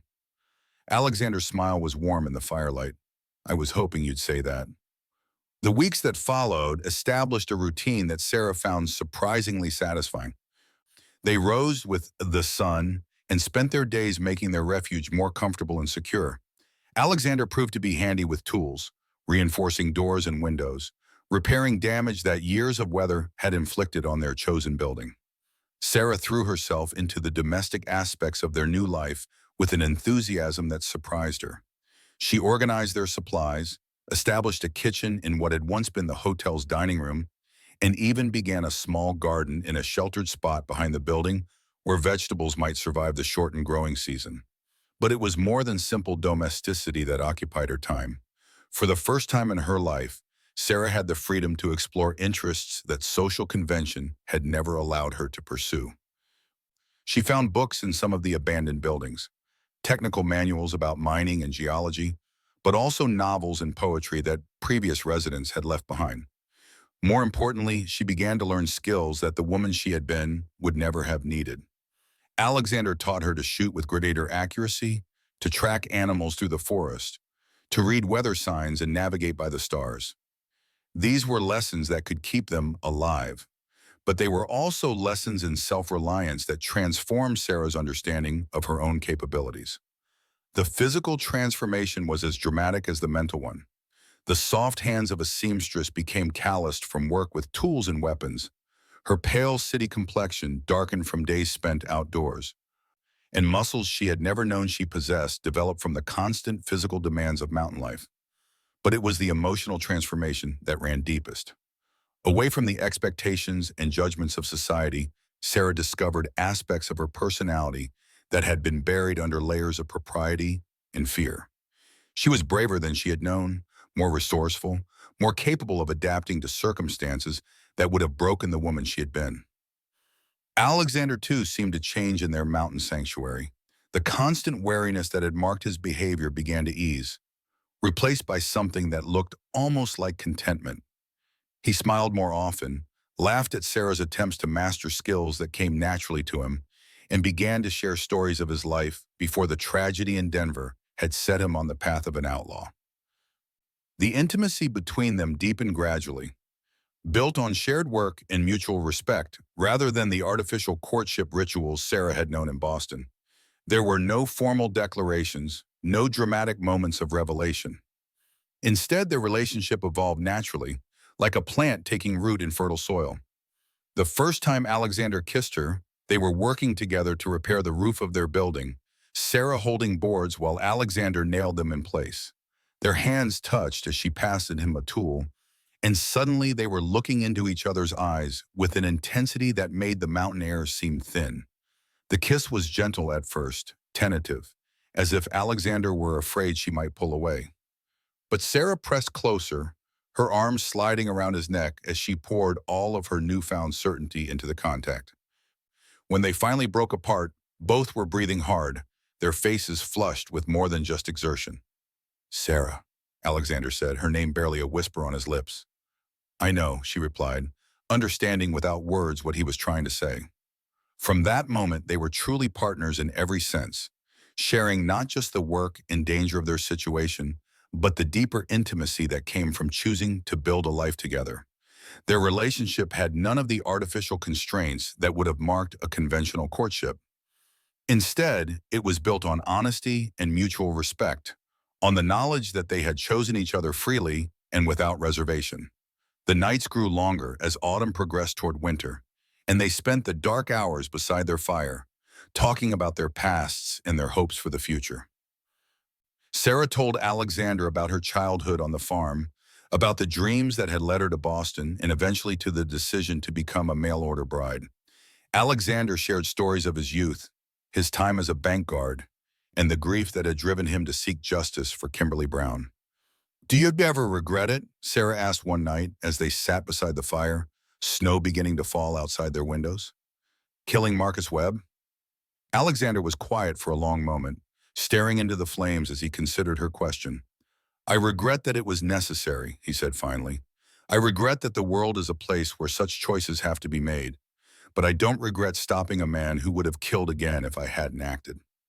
Sarah nodded, understanding the distinction he was making. Alexander Wilson wasn't a killer by nature. He was a man who had been forced by circumstances to make an impossible choice. The fact that society had branded him a criminal said more about the failures of justice than about his character. "What about you?" Alexander asked. "Do you regret leaving Henry Ortiz? He would have given you a good life." Sarah considered the question seriously, thinking about the gentle rancher who had offered her security and respectability. "I regret hurting him," she said, "but I don't regret choosing you instead. Henry would have given me a safe life, but you've given me something more valuable." "What's that?"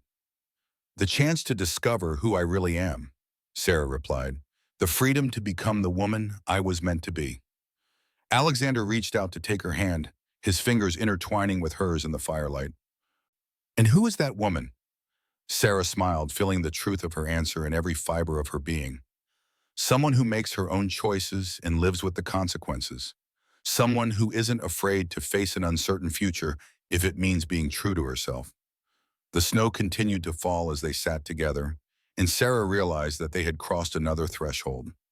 Winter was settling over their mountain sanctuary, cutting them off from the outside world for the next several months. Whatever happened during that time, they would face it together, isolated from society, but not from each other. As the weeks turned to months, their relationship deepened in ways that Sarah had never imagined possible. They worked together during the day, shared meals and conversation in the evening, and slept in each other's arms through the long mountain nights. It was a partnership built on equality and mutual respect, utterly different from the conventional marriages Sarah had observed in Boston. The physical intimacy between them developed as naturally as everything else in their relationship. There were no formal declarations or ceremonial moments, just the gradual recognition that they belonged together in every way that mattered. When they finally came together completely, it was with the same honesty and openness that had marked every other aspect of their connection. Winter in the mountains was harsh but beautiful, testing their preparations and their resolve. The snow piled deep around their building, and temperatures dropped to levels that would have been deadly for the unprepared. But Alexander's knowledge and Jake's foresight kept them warm and fed, while the isolation gave them time to explore the depths of their connection without interference from the outside world. Sarah found herself thinking often about the woman she had been just months before, the frightened seamstress who had left Boston in search of security and respectability.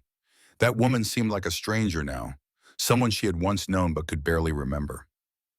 The transformation had been so complete that she sometimes wondered if the old Sarah Kelly had ever really existed at all. The new Sarah was stronger, more confident, more capable of facing whatever challenges life might present. She could shoot accurately, track game through the forest, read weather patterns, and survive in conditions that would have killed her former self. But more importantly, she had learned to trust her own judgment, to make decisions based on her own values rather than society's expectations. Spring came late to the high country, but when it finally arrived, it brought with it a sense of renewal and possibility. The snow began to melt, revealing a landscape transformed by the long winter. Wildflowers pushed through the newly exposed earth, and the sound of running water filled the air as streams swollen by snowmelt rushed down from the peaks. With the changing season came decisions that could no longer be postponed. Their sanctuary had served its purpose, keeping them safe through the months when pursuit would have been most dangerous. But they couldn't remain hidden forever, and the warming weather would soon make their mountain refuge accessible to anyone determined enough to find them. "What happens now?" Sarah asked one morning as they stood together on the porch of their building, watching the sun rise over the peaks that had sheltered them through the winter. "Now we decide what kind of life we want to build together," Alexander replied. "We could keep running, find another place to disappear. Or we could try to make a stand somewhere, build something permanent." Sarah considered their options, weighing the safety of continued flight against the appeal of putting down roots. "What do you want to do?" "I want to stop running," Alexander said quietly. "I want to find a place where we can build a real life together, where we don't have to look over our shoulders every day." "Even knowing the risks?" "Especially knowing the risk," Alexander replied. "I'm tired of letting other people's definition of justice dictate how I live my life." Sarah felt a surge of admiration for the man beside her, understanding the courage it took to make such a choice. Running would be safer, but it would also mean accepting a life of permanent exile, always moving, never able to put down roots or build anything lasting. "Then we make a stand," she said firmly. "We find a place where we can be ourselves without apology." Alexander turned to look at her, his dark eyes bright with something that looked like hope. "Are you sure? Once we stop running, there's no going back. We'll be choosing to face whatever comes rather than avoid it." "I've never been more sure of anything in my life," Sarah replied. The decision to stop running transformed their planning from simple survival to something more complex and hopeful. They spent days studying maps and discussing possibilities, looking for a place where they could build a life together without constantly fearing discovery. "There, my Shamar," Alexander said finally, pointing to a spot on Jake's carefully drawn map. "Carson Valley, just over the border into Nevada. It's far enough from Montana that the territorial marshal's jurisdiction doesn't reach, but close enough that we know the country." Sarah studied the location he had indicated. "What's there?" "Small farming community, mostly people who came west looking for a fresh start. The kind of place where folks don't ask too many questions about a person's past, as long as they're willing to work hard and contribute to the community." The idea of joining a real community after months of isolation was both appealing and terrifying. Sarah had grown accustomed to their solitary life in the mountains, to the freedom from social expectations and judgments, but she also missed human contact, the simple pleasure of conversation with people who shared common experiences and concerns. "What would we do there?" she asked. "Farm, maybe raise some cattle," Alexander replied. "I've got enough money saved to buy land and get started if we're careful."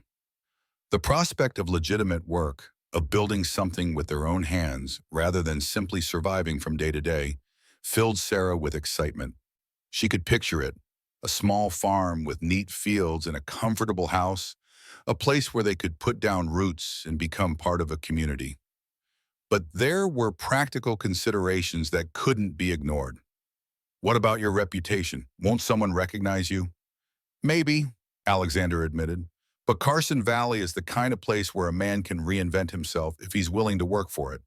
And I'll be Alexander Wilson, farmer, not Alexander Wilson, outlaw. Sarah understood what he was saying. Identity, she had learned, was as much about choice as about history. Just as she had transformed herself from a frightened seamstress into a confident woman capable of surviving in the wilderness, Alexander could choose to become something other than what his past had made him. "When do we leave?" she asked.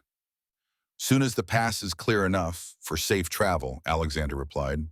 "Another week or two, depending on the weather."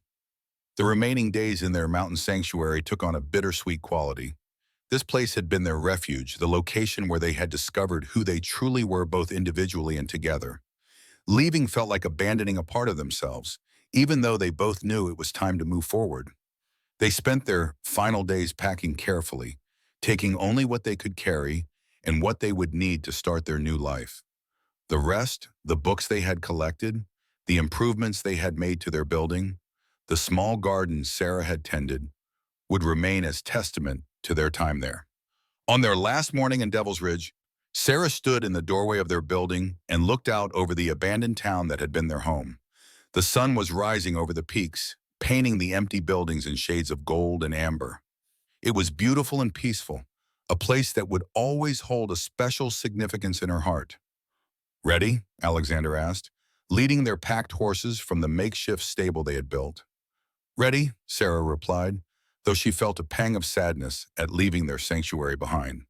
The journey down from the mountains was easier than their desperate flight had been, following established trails rather than trying to avoid pursuit. Spring was well advanced in the lower elevations, with wildflowers blooming in the meadows and streams running full with snowmelt.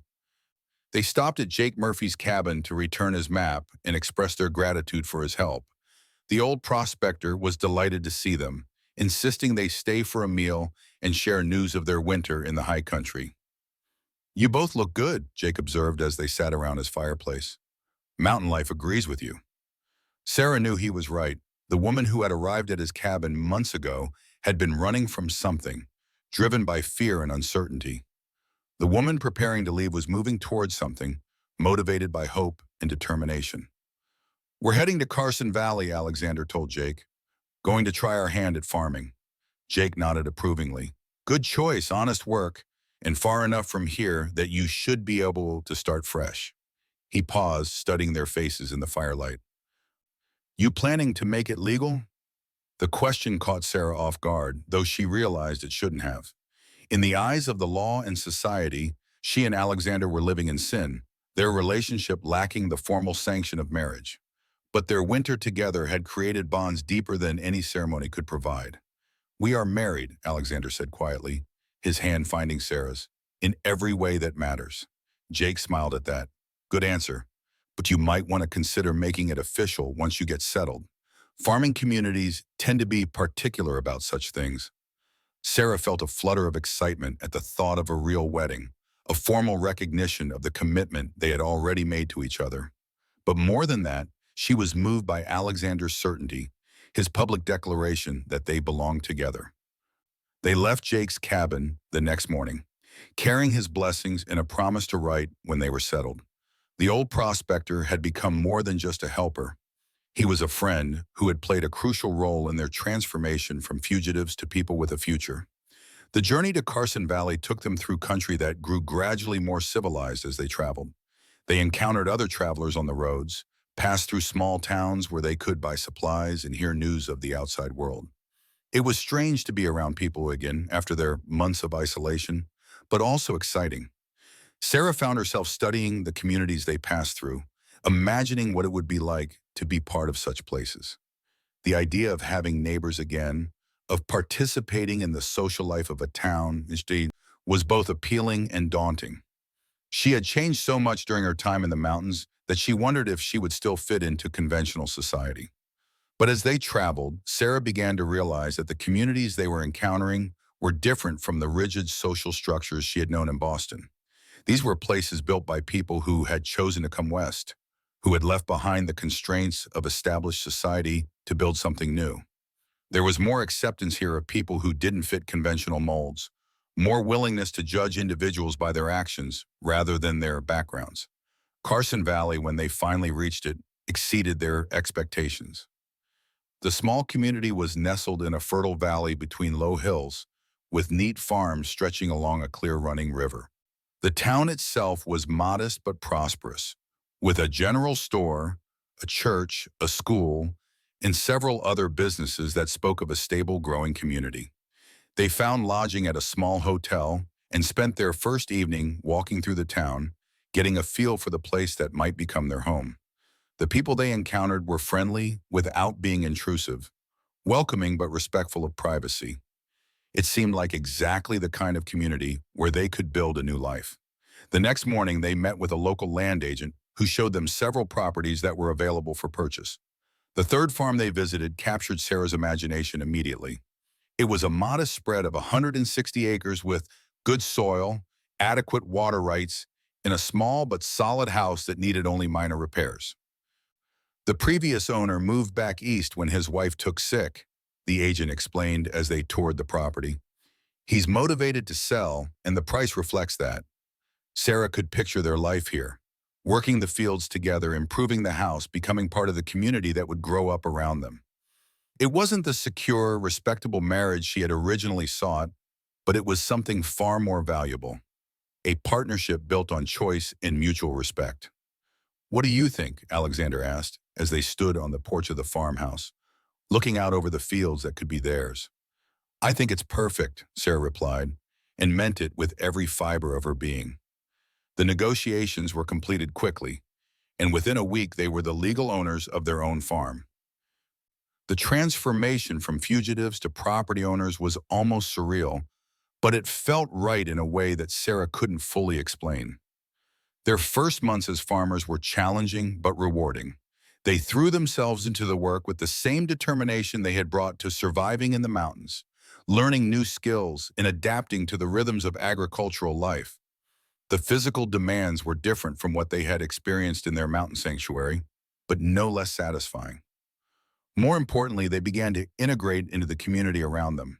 Their neighbors were welcoming, offering advice and assistance as the newcomers learned the intricacies of farming in the valley.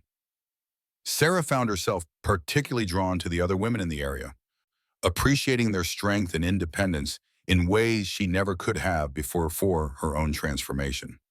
The question of marriage came up naturally as they became more involved in community life. Their relationship was obvious to anyone who spent time around them, but the formal recognition would make their integration into local society smoother. "Sarah Kelly," Alexander said one evening as they sat on their porch watching the sunset paint the hills in shades of gold and purple. "Will you marry me?" The proposal was simple and direct, without the elaborate ceremony that convention might have demanded. But it was perfect for them, reflecting the honest, straightforward relationship they had built together. "Yes," Sarah replied, her answer as simple and certain as his question. The wedding took place on a warm Saturday in late summer, in the small church that served Carson Valley's spiritual needs. It was a simple ceremony, attended by the neighbors who had become their friends and witnessed by the community that had accepted them as their own. Sarah wore a dress she had sewn herself from fabric purchased at the local general store. Nothing elaborate, but clean and pretty in its simplicity. Alexander wore his best clothes, his dark hair neatly trimmed and his face clean-shaven for the occasion. They looked like what they had become, respectable farmers ready to build a life together. The minister who performed the ceremony was a kind man who asked no uncomfortable questions about their past. In his eyes, they were simply two people who had found each other and wanted to formalize their commitment before God and their community. "Do you, Alexander Wilson, take Sarah Kelly to be your lawfully wedded wife, to have and to hold in sickness and in health, for richer or poorer, for better or worse, as long as you both shall live?" "I do," Alexander replied, his voice steady and sure. "Do you, Sarah Kelly, take Alexander Wilson to be your lawfully wedded husband, to have and to hold, in sickness and in health, for richer or poorer, for better or worse, as long as you both shall live?" "I do," Sarah said, her heart full of joy and certainty. The kiss that sealed their marriage was gentle and sweet, witnessed by people who had come to care about them and wish them well. As they walked back down the aisle together, Sarah felt a completeness she had never experienced before. This was what she had been searching for without knowing it. Not just a husband, but a true partner who valued her for who she was, rather than who society expected her to be. The reception was held in the church hall, with food contributed by their neighbors and music provided by local musicians. Sarah found herself dancing with her new husband, while their friends and neighbors looked on with approval and affection. It was a far cry from the elaborate society wedding she had observed in Boston, but it was infinitely more meaningful.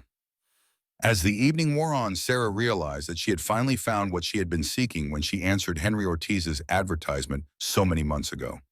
Not security or respectability, but a place where she belonged, a community that accepted her and a man who loved her for who she truly was. Later that night, as she and Alexander sat on their porch looking up at the stars that had guided them through so many adventures, Sarah reflected on the journey that had brought them to this moment. A simple mistake by a stagecoach driver had changed the entire course of her life, leading her away from the safe, conventional future she had planned towards something far more challenging and infinitely more rewarding. "Any regrets, Mrs. Wilson?" Alexander asked, using a pretty new name for the first time. Sarah considered the question seriously, thinking about all the choices that had led them to this moment. The decision to stay with him instead of going with the sheriff. The choice to face danger rather than accept Henry Ortiz's protection. The months of hardship and uncertainty that had forged them into the people they had become. "None," she said firmly. "Not a single one." Alexander smiled and pulled her closer, and they sat in comfortable silence watching the stars wheel overhead. Tomorrow would bring new challenges, crops to tend, neighbors to visit, a community to continue building. But tonight was theirs, a moment of perfect contentment earned through trials that had tested every aspect of their character. Sarah thought about the woman who had left Boston so many months ago, full of fear and desperate for security. That woman had been delivered to the wrong address, but in the end, it had been exactly the right destination. She had found herself in the arms of an outlaw, discovered her true strength in the face of danger, and built a love that was deeper and more authentic than anything she had ever imagined possible. The mail-order bride had indeed been sent to the wrong address, but sometimes, Sarah reflected as she leaned against her husband's shoulder, the wrong address turns out to be exactly where you were meant to be all along. In the distance, a wolf howled at the moon, its voice carrying across the valley like a song of wild freedom. Sarah smiled at the sound, remembering the woman she had been and celebrating the woman she had become. She had chosen her own path, faced the consequences of that choice, and emerged stronger than she had ever dreamed possible. The stars continued their ancient dance overhead, witnesses to a love story that had begun with a simple mistake and evolved into something that would last for all the years to come. And in the farmhouse that had become their sanctuary, Alexander and Sarah Wilson began the next chapter of their extraordinary journey together.